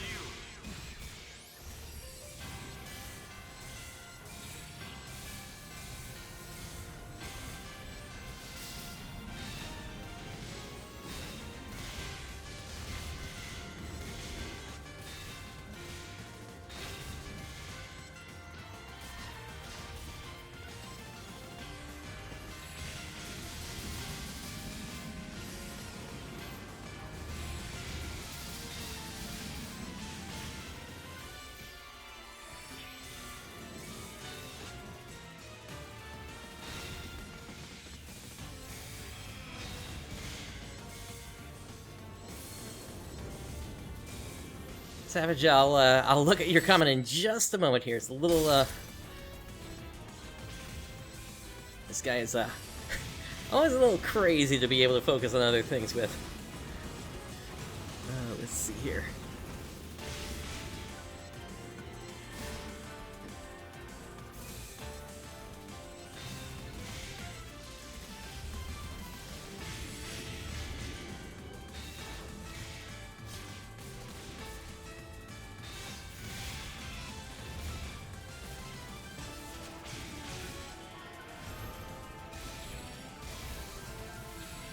Overend. There we go, it's down.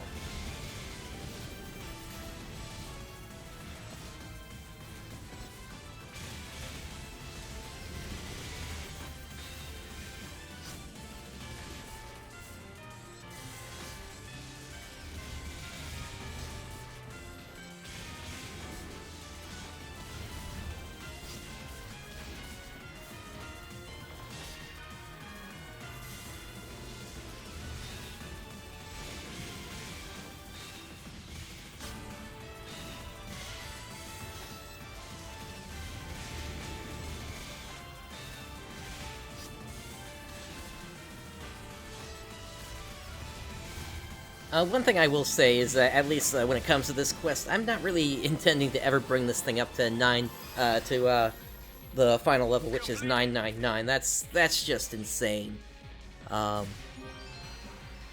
Especially with how frequently I get hit in this thing. I've had luck with Iron Will before, but never that much luck. Alright. So, Savage Wolf, let me take a look here. At the point where... try to find new ways of challenging... yes, Savage. So that was something I said I wanted to do in the upcoming streams here, is I want to try creating a new account and take that from square one, essentially. So that way I can know, not just only to kind of challenge myself, but also as a way to kind of start preparing for when the West release is going to be happening. Because like I said, I want to try to race everybody else when that releases, to see who can get to max level first. And if I'm able to make that work, what can I say? I'd love to make a name for myself doing that. I mean, something similar just happened with World of Warcraft Classic. There were players that were racing to get to level 60, and though there was some stipulations to who actually got there first, there was that kind of race that happened. So I do look forward to doing at least some testing of that in the future. Let's see.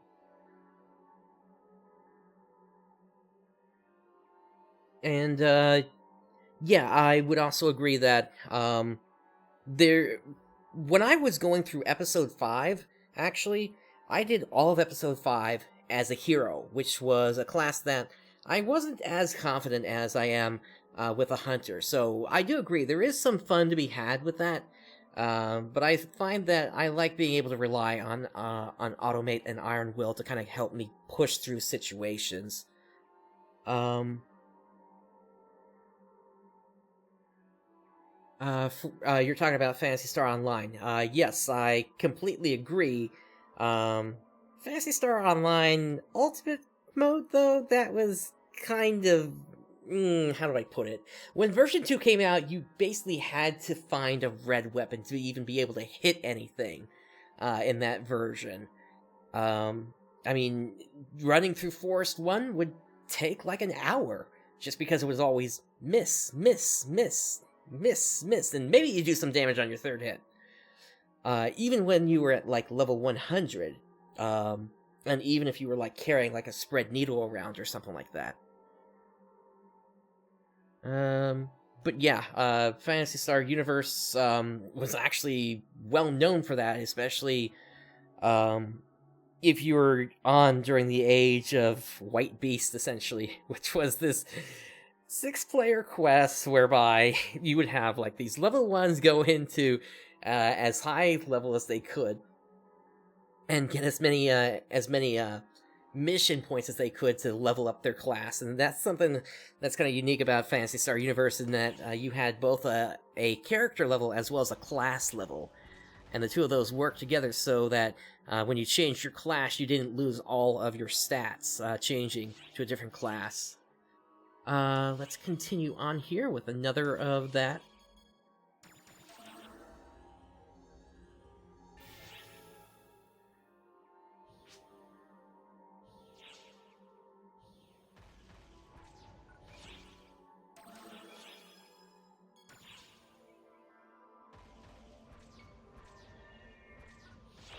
Refill my mates real quick. Actually, I need to feed my mag. And I guess I should go over my mags with you real quick as well here, since we're looking at this. So this mag is a 200 dex mag, which is useful for any of the classes that are able to take advantage of that. This here is an S-attack mag, which I use specifically when I don't have a subclass equipped that can use that. This here was a mag that I was using a while back when I just needed to get some extra defense on. And so I took the striking defense on it, And then this one was my ranged mag, and I started this game out as a ranger, not realizing that dexterity wasn't really going to matter. So eventually I'll level that thing down, but that's still quite a ways away.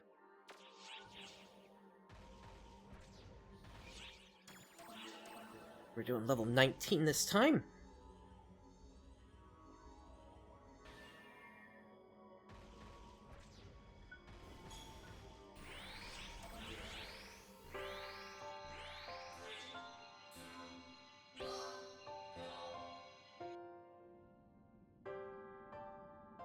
And I'm not sure if you noticed this or not, but when I have my my light stream weapon equipped, my health is is a perfect 2,000 HP there. So fun times with that. I never planned for that to happen, but it just did.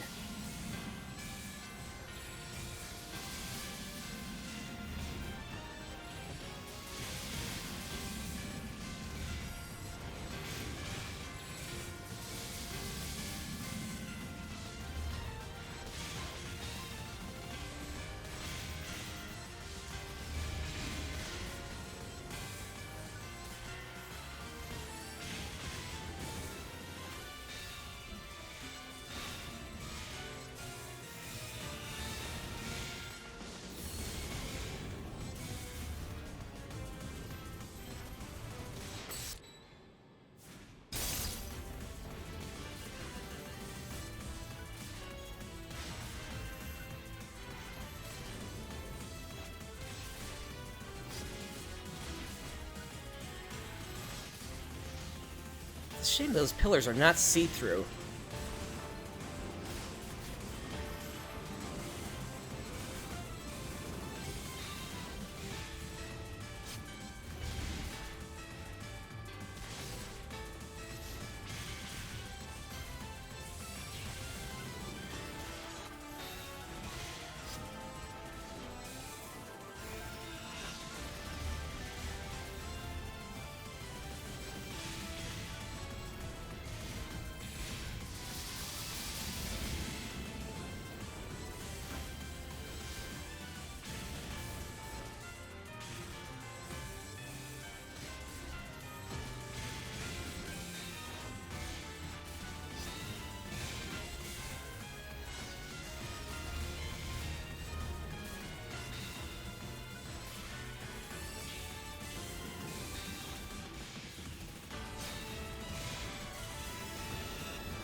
There we go. Depth 19 clear, and just got a level cap bonus there.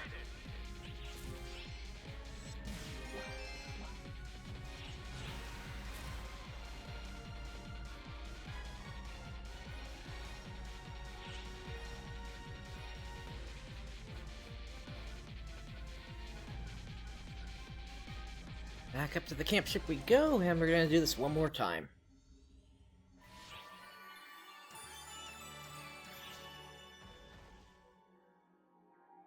Savage, it exists.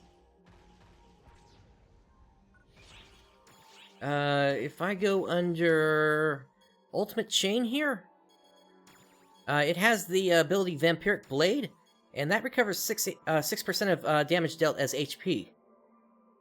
So, it does exist. The other one that can do that is, if I come down here, where'd it go? The Elder Pain Omega. That one also supports that.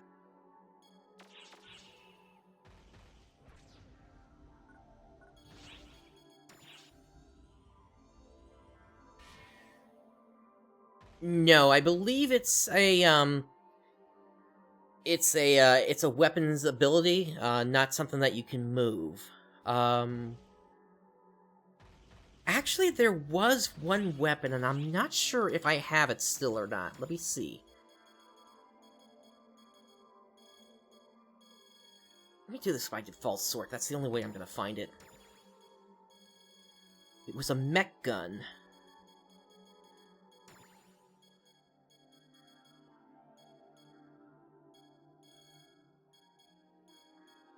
Was it this one? No, it wasn't that one.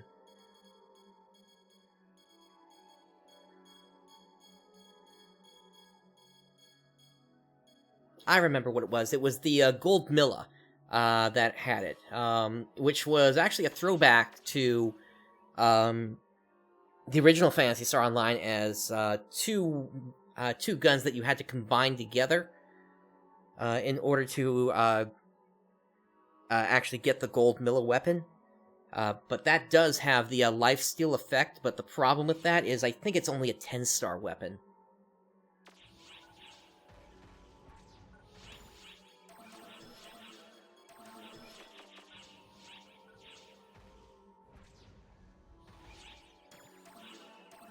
Alright, so we're taking this to 20 now.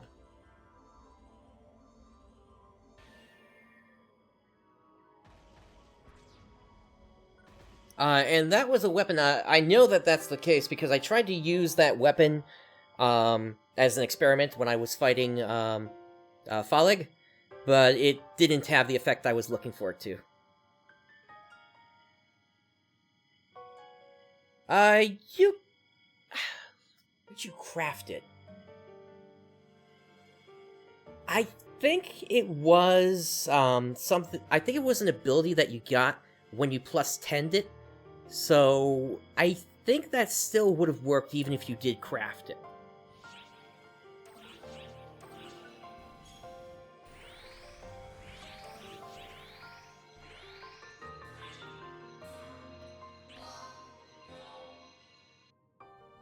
Oh, and X Hawkeye, thank you for the follow.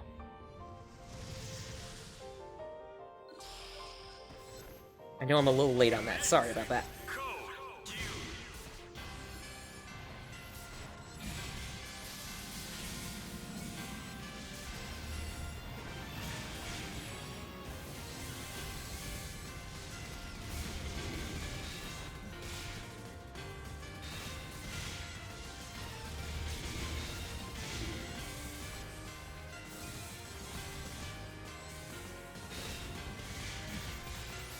I have no idea what he just did there. I've never seen him try to attack like that before.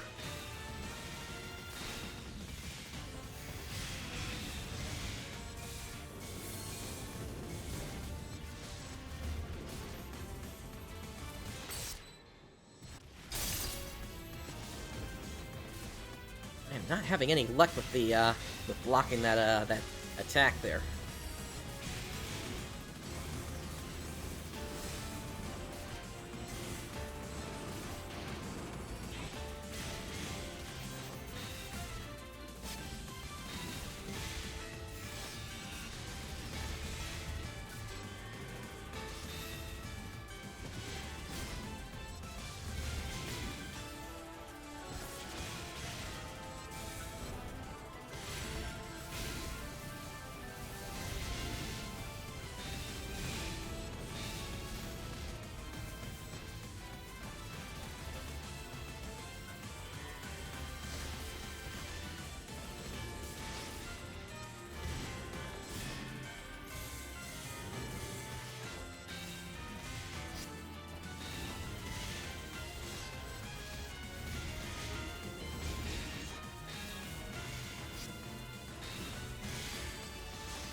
Alright, that takes down Masquerade at level 20. Completed.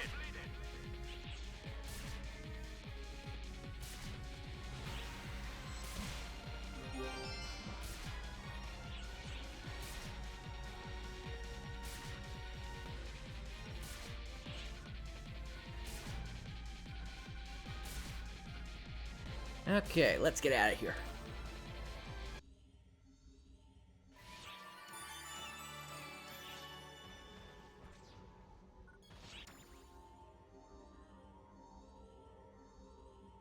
Yeah, Wired Lance is a fun weapon. I've just found myself more comfortable using the sword than the Wired Lance, but I do keep one on me, especially for when I'm fighting that guy, because he does start to shield himself. And I'm sure eventually, once I get up into the even higher levels, that's going to become more of a thing.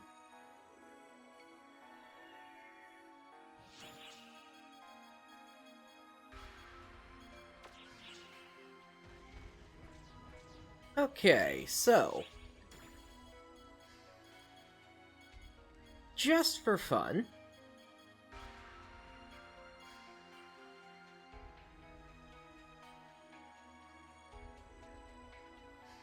Hey Dino, thank you for joining. Yeah, if you can like, oh, actually, I do see that you followed me as well here, so thank you very much.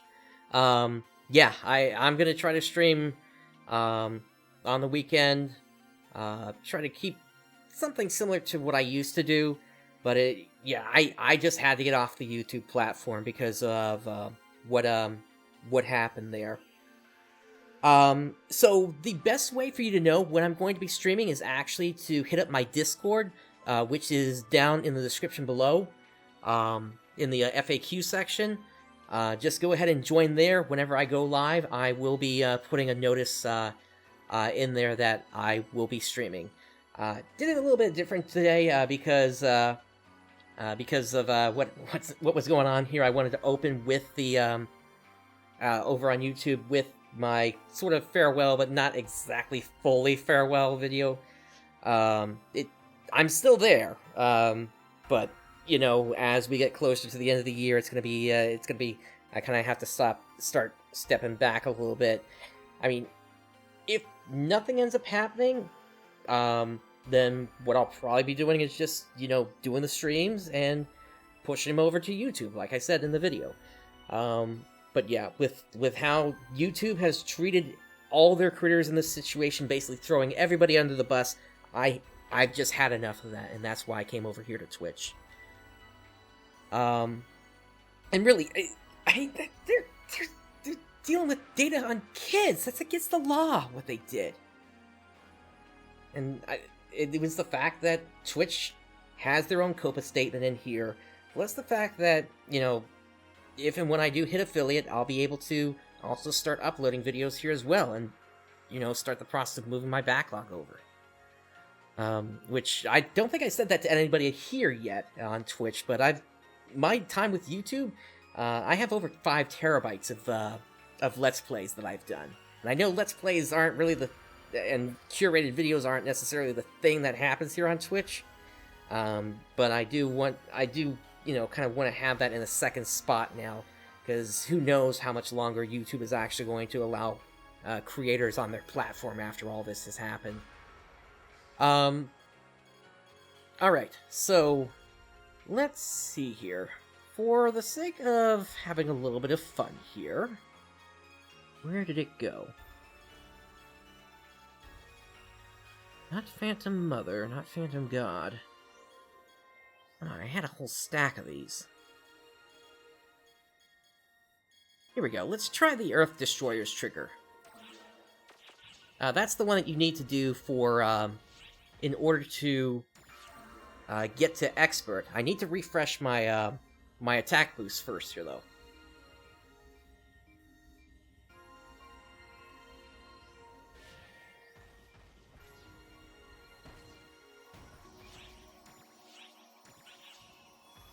And that name there, Time for War, that is the name of the team that I would be starting up. With the Western version as well.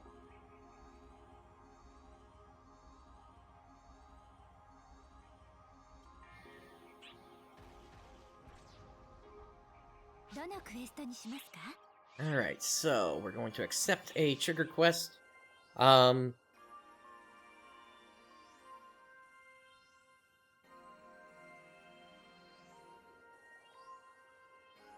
Yeah, Savage, exactly, and that's one of the reasons they're refusing to give that to us. They're just not treating their creators right. They should have put that in.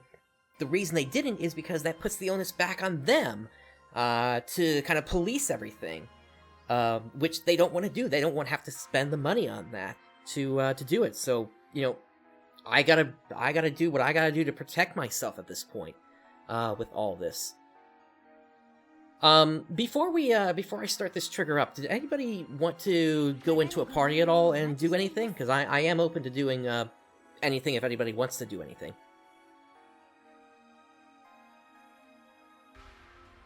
And, yeah, Rooks, I heard about that thing as well. That's... that... My question is, how are they getting around HIPAA for that? I work as an analyst in the healthcare industry, and that's... yeah, that's... I wonder how they even got that in the first place, because they are not... that information is not supposed to be transmitted to anybody without express permission.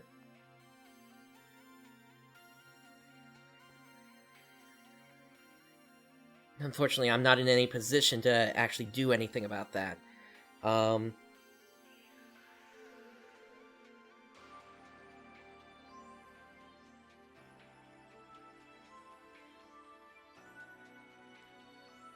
Yep, that's basically what they changed their name to after everything, when was it? Like a year or two ago, they changed their name to Alphabet, while Google was still the name of their search engine. Not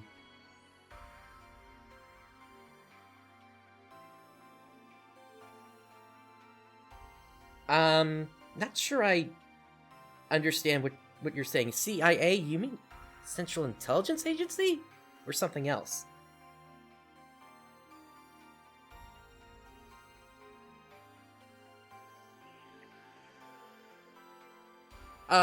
Savage, there is a tool I use that might be able to help you out there if you're having trouble just getting the characters in. Give me one moment and I'll get that pulled up for you here.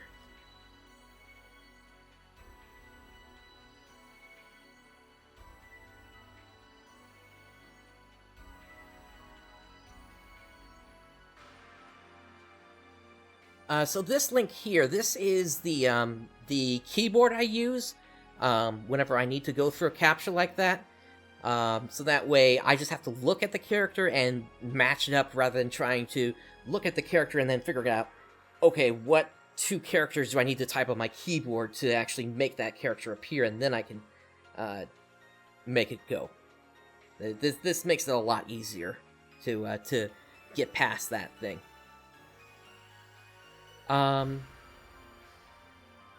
Okay, so since nobody else has said anything about wanting to join me for a party, let's go ahead and do the Destroyers of Light trigger here.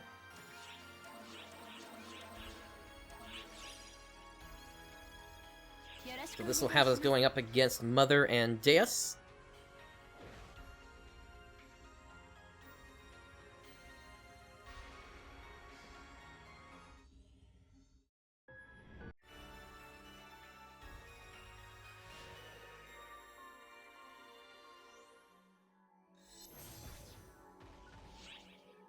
And for this one, I do want Premium 2 for the extra boost that I get from that.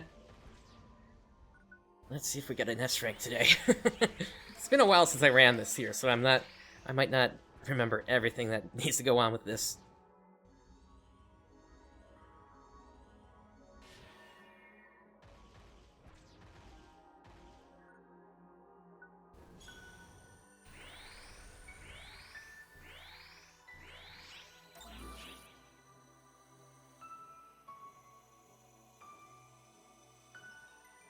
Understood, Brooks. I get it.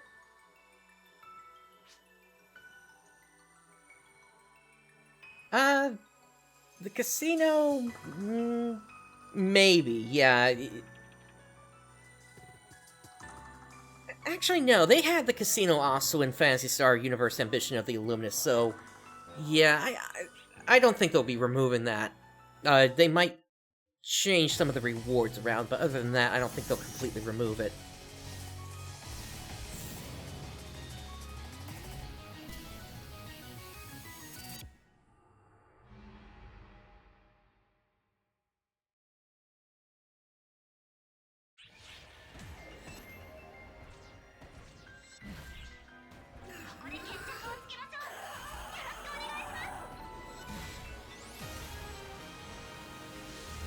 So, can't get that one, let's get this one instead.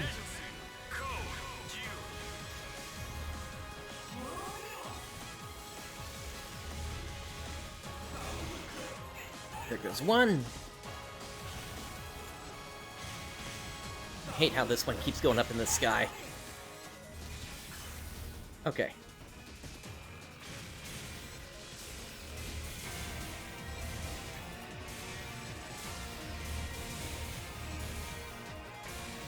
You know what? I just realized I'm not even using the right drink for this. That's a shame. I was supposed to use a random drink, now that I think about it.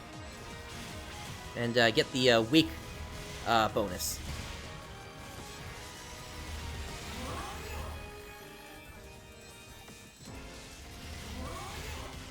It probably won't hit 18 minutes in that case then.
When one of your characters reaches 75, does Phantom and Hero unlock for all?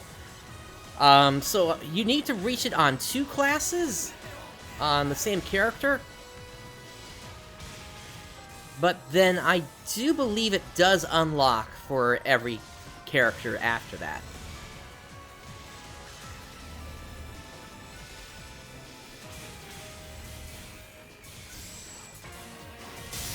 Oh, that's right, I didn't have Imperial Cleave back then.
Okay, is this it? Yes, it is.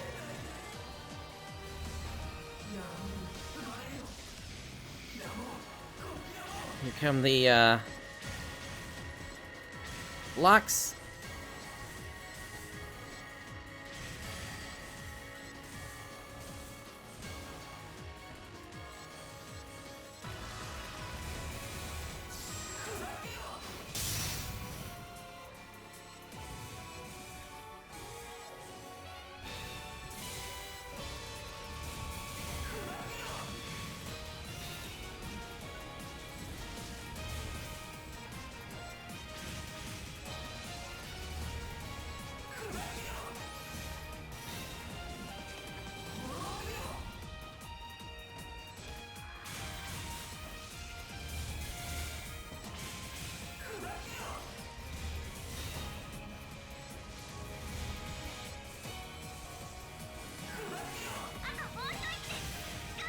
Alright, she's about to go. Yep, there we go.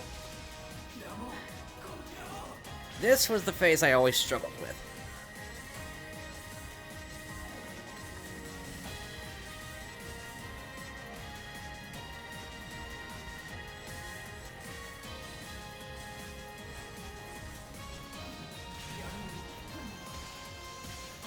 Almost had it.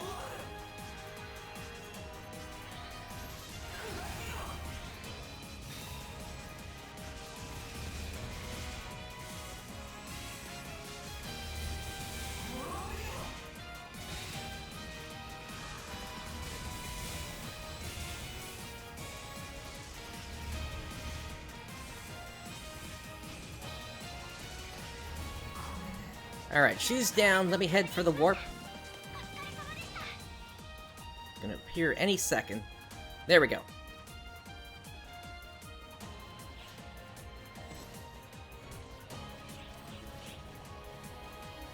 You're talking about the Dark Blast there, Savage?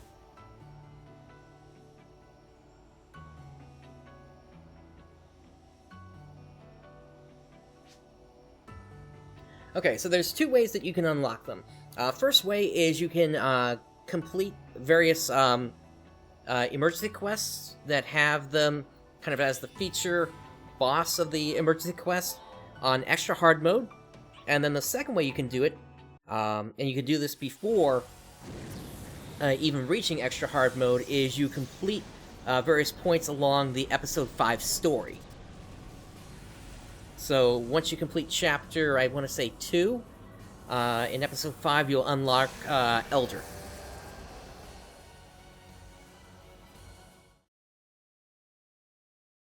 Oh, I didn't know about the Mystic Forest. That kind of makes sense, though, yeah. Alright, come on, get down here. Emergency code due.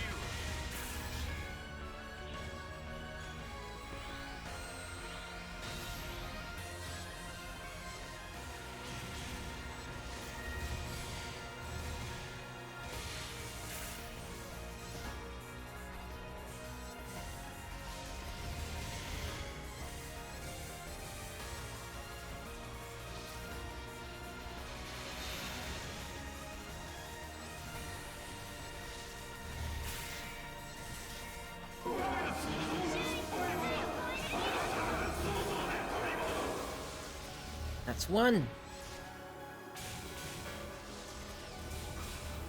That's 2. That's 3.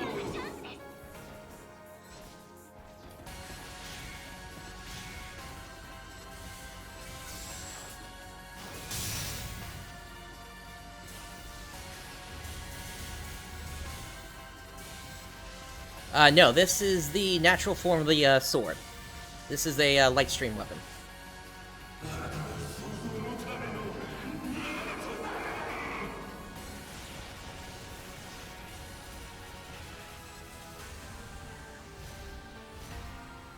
How did I get turned around like that? That's a shame.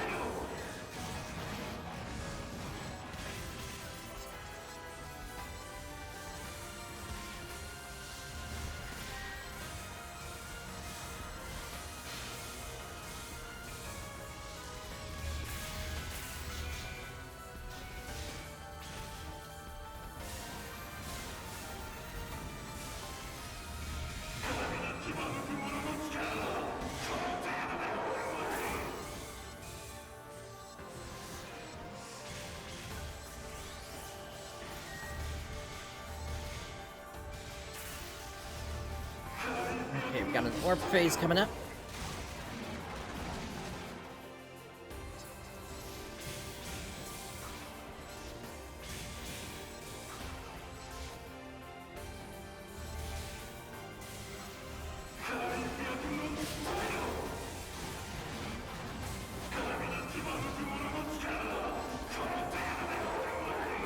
And let's start climbing once again.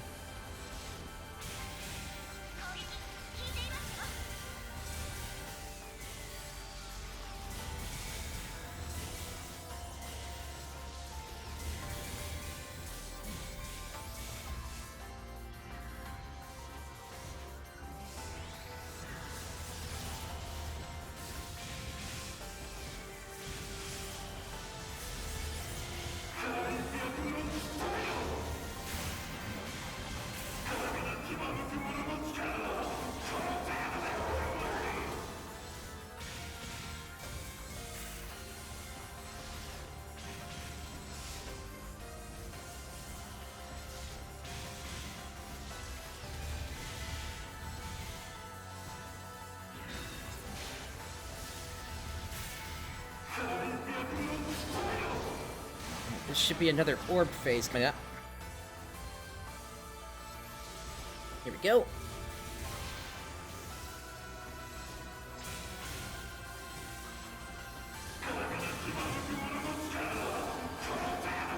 My favorite's gonna be Elder. Just the pure attack strength that you get from it. Plus the fact that you get the one-button heal on it as well.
Almost done here.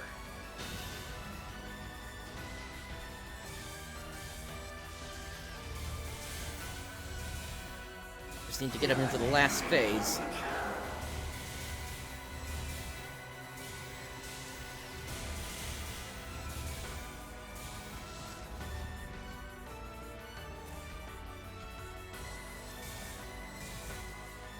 There we go, on to the last phase.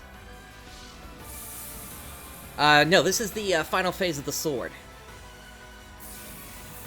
You need the circular stone in order to finish it up, which is what I got on here.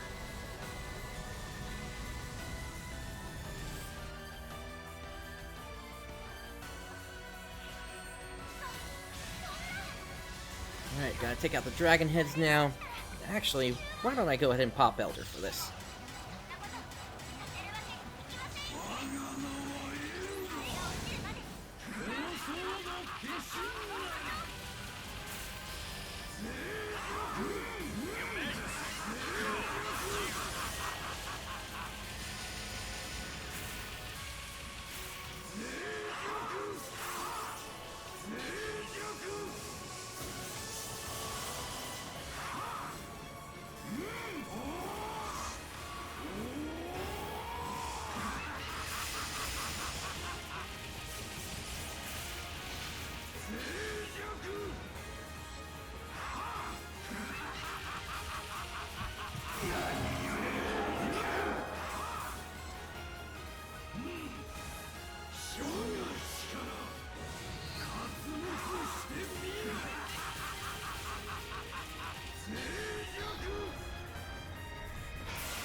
Can't really do anything until he comes down again.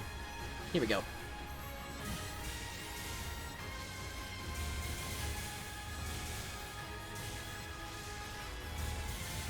Unfortunately, it looks like my mag is going after the wrong target there.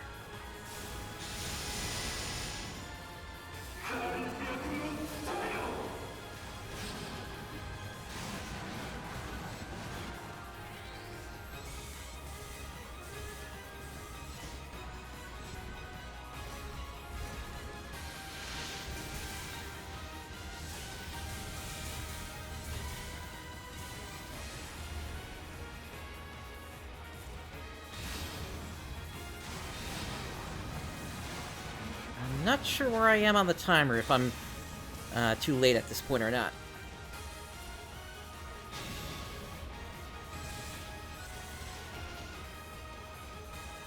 That's a shame.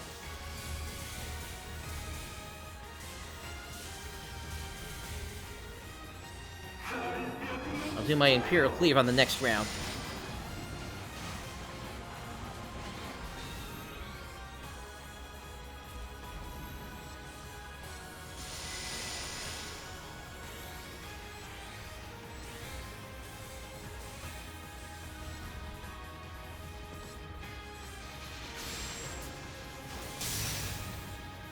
Okay, that knocks him to the ground.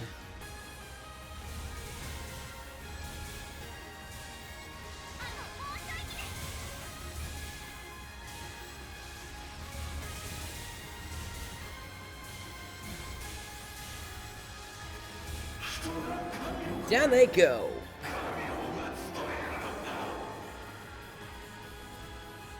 So we'll see what my time actually turned out to be here in just a second here.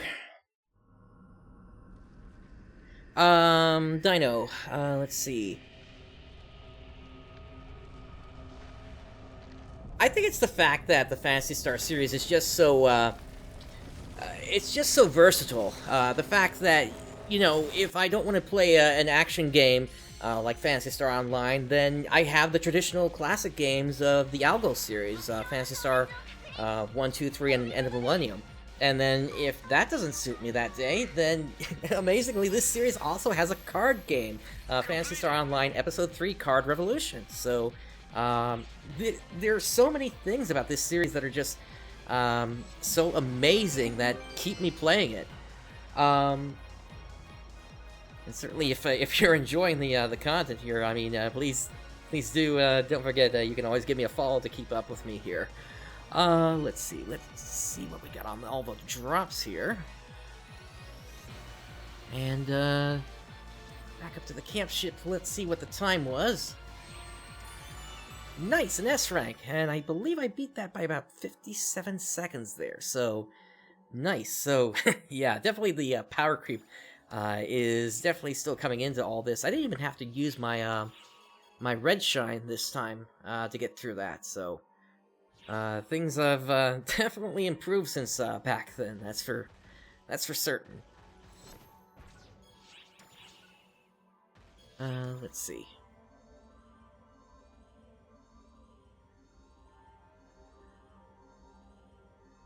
Oh yeah, I mean, the game essentially hyped up the idea of getting rare drops. Thanks to the rare drop song that you had back in the dance festival and all that sort of stuff. So it's what I would say is I wish there was a way to disable picking up, or rather, I wish they would change the color of 7 to 9 star drops. Because I don't see a reason in picking those up. Hero's Sword, thank you for joining. Let's see, so anything that's less than 6 abilities, I get rid of immediately, because there's just no point, it's not gonna sell or do anything for me.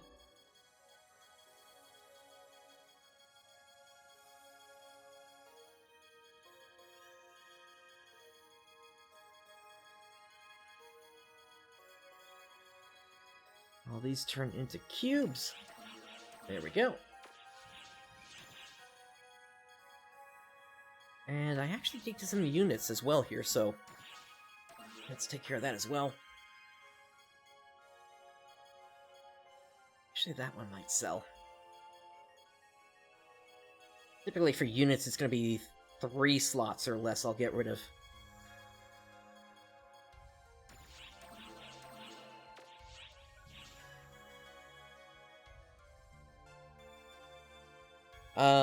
Yeah, and I know there was a lot of disappointment as well, Hero,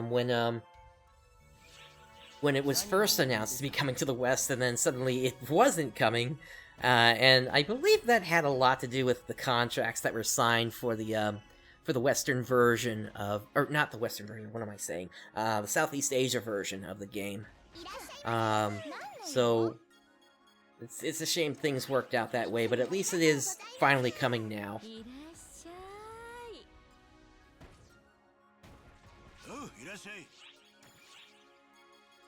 I would say if maybe the 7 to 9 stars could be turned into What would be an appropriate color? Maybe a gray box. Or maybe a yellow box. Something so that it's not red, like everything that's 10-star and above is. Well, actually, no. After 13-star, it does start to glow rainbow. So it's more. I wish there was separation between the 7 to 9 stars and the 10 to 12 stars.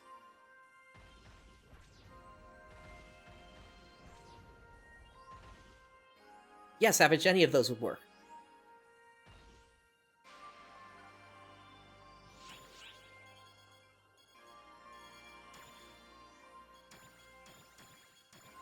Alright, so I think I got time for one more thing here today. Let's see... Is there anything that we can take care of here? Ah, today is the Balrodos client order day. If you got multiple characters, you definitely want to pick this one up, because it gives you 250,000 Meseta per time you complete the client order. Why don't we do Coast Exploration in combination with Defeat Balrodos, so that we get a little bit of time doing that as well.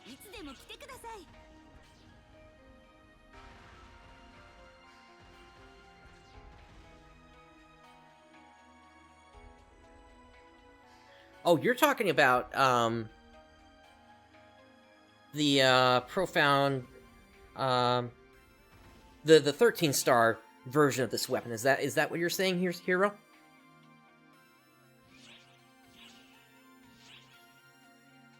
Okay, yeah.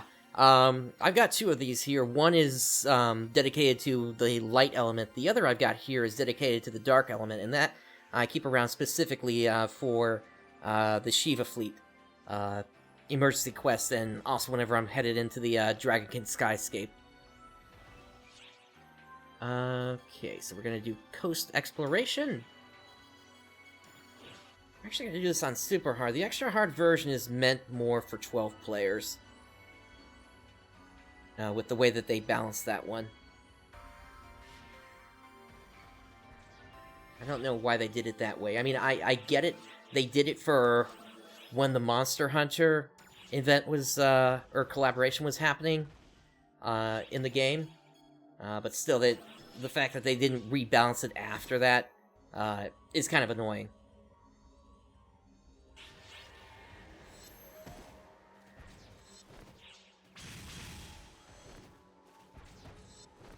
Oh, no, I agree. It's just the fact that everything there is basically just a damage sponge. Is more what I'm talking about. And at least with this version, it's still... you still get some occasional drops that are kind of nice.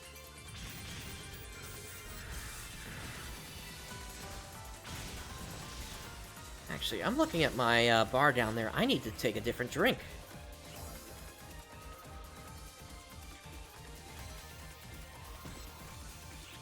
I meant to pause the item boost. Wait, your current... Oh, I'm looking at the attack boost and thinking that that's the tri-boosters and everything. My mistake.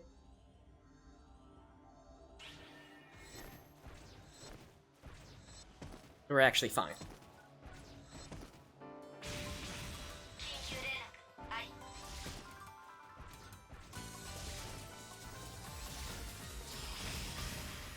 It's funny how those emergency trials can sometimes stack up.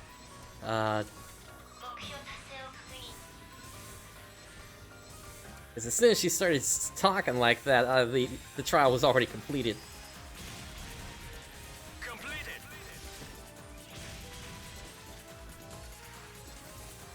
Rooks, if you want to do that, sure. Let's party up then.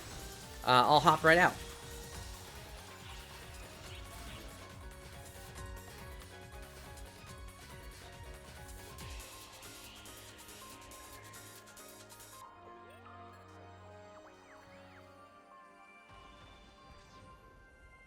Let's see if this block is full so that you can get in or not. That's fine. Looks like there is some space here in block 13 right now.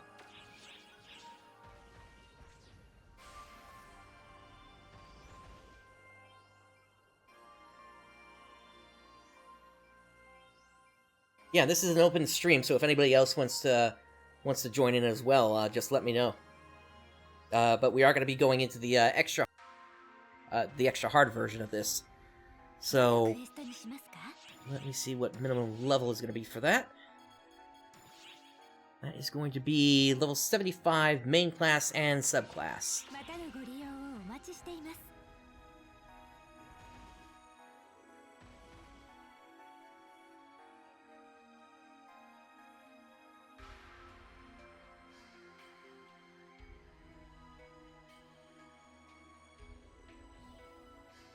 There you are.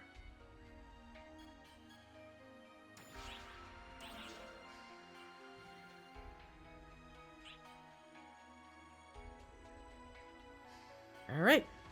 Well, then let's go ahead and get this going, since nobody else responded.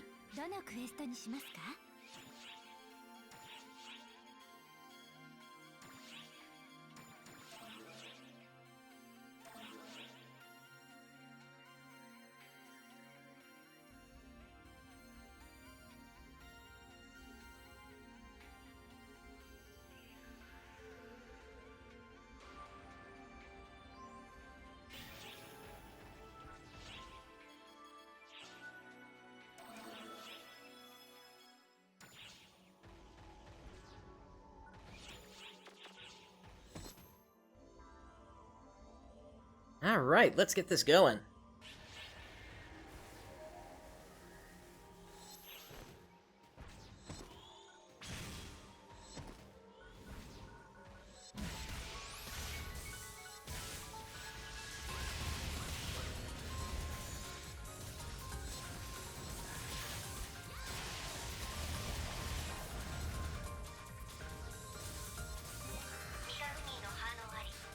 You know what, looking at it now, it may not be as bad as I remembered it being.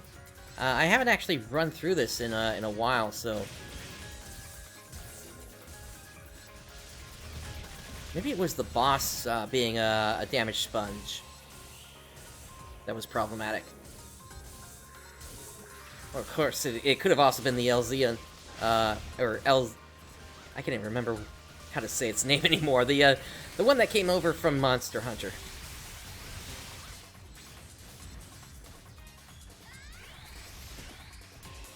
Let's see. Exit is going to be over here.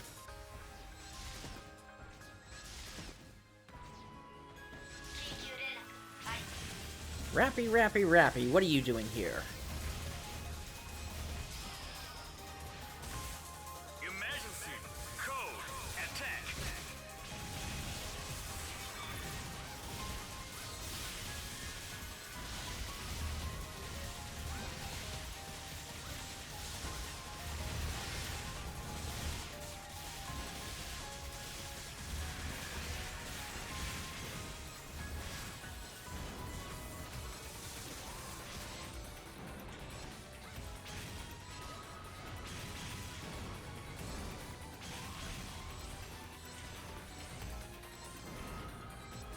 Glenn, where do you think you're going?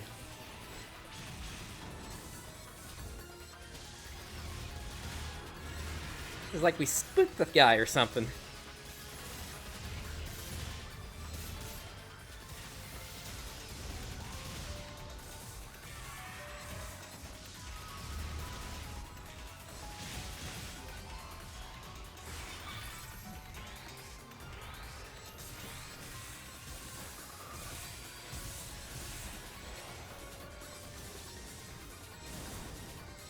So the Arc Slayer team has said that they are going to continue with the translation. So we don't have to worry about any issues like that.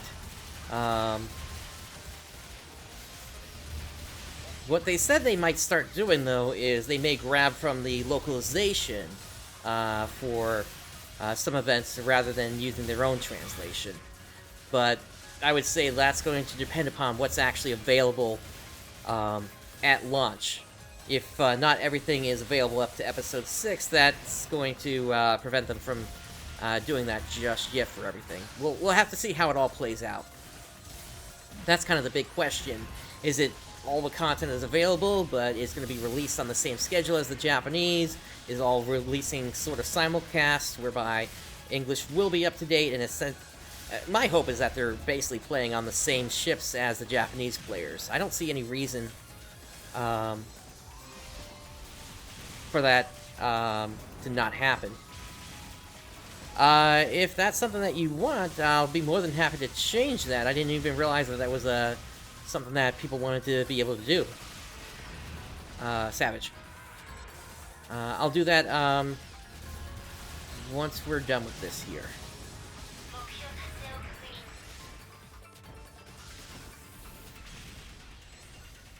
And, Caduceus and Doom Dragon, thank you for the follows.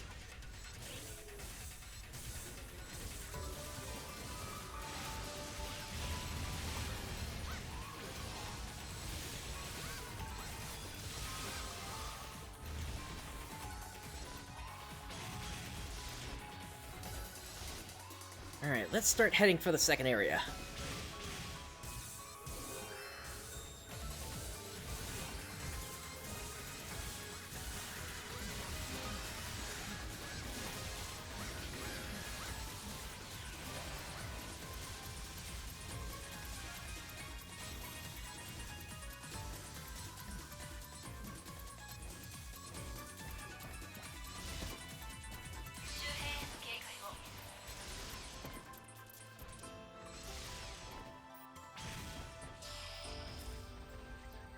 Emergency. Code. Avoid.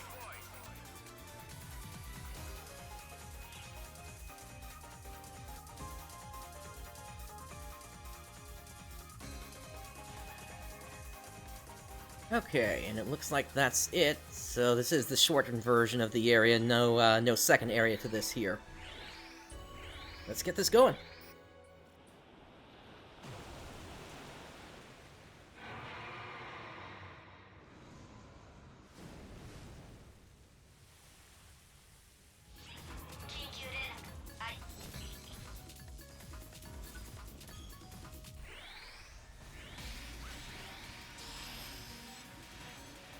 Emergency. Code. Q.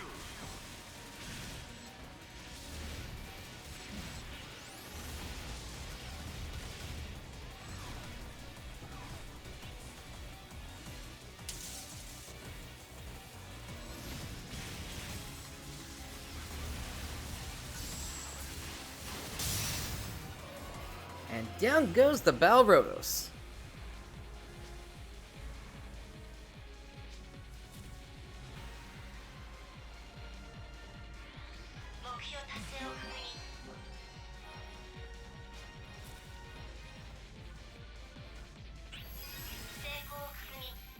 Completed.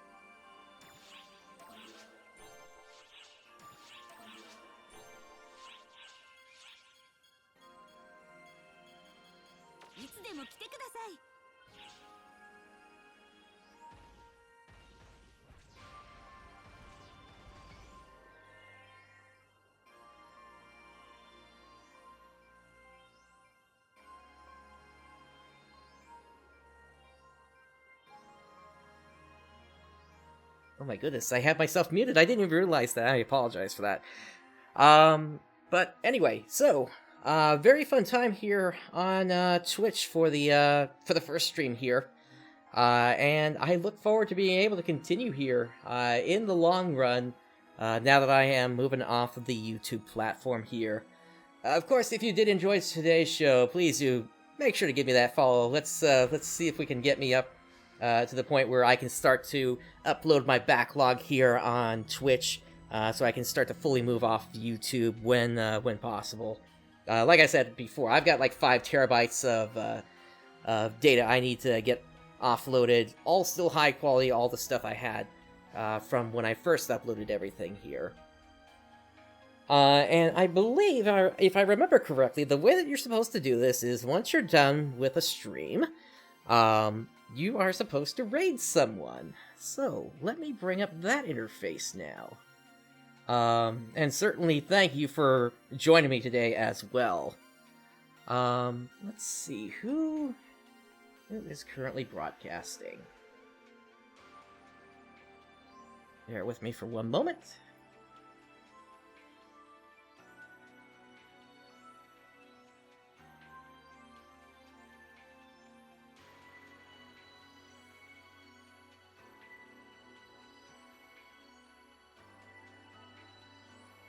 Alright, we're going to be raiding Zero Sacrifice.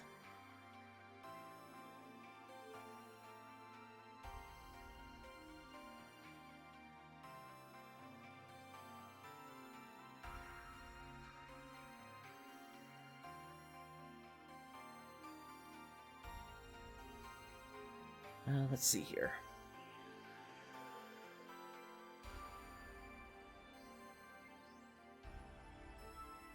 And let me see if we can actually get this going here.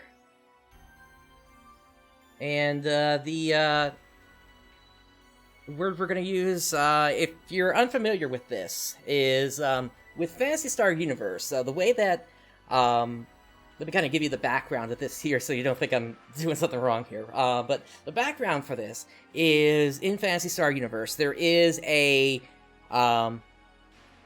one of the races there, the caste, which is what I am currently as well, is a... Basically, there was a huge war that happened several hundred years ago, and on the planet of Peru, that became basically known as the home of the castes. And some of them just don't like the other races. Brooks, you got it, yes! And so basically they had the mentality of a caste supremacy, and so that's what we are going to call as our keyword here for the raid. So, let's go ahead and get this started. Thank you for joining me today. This is PrinceBrightstar signing off. I'll see you over there.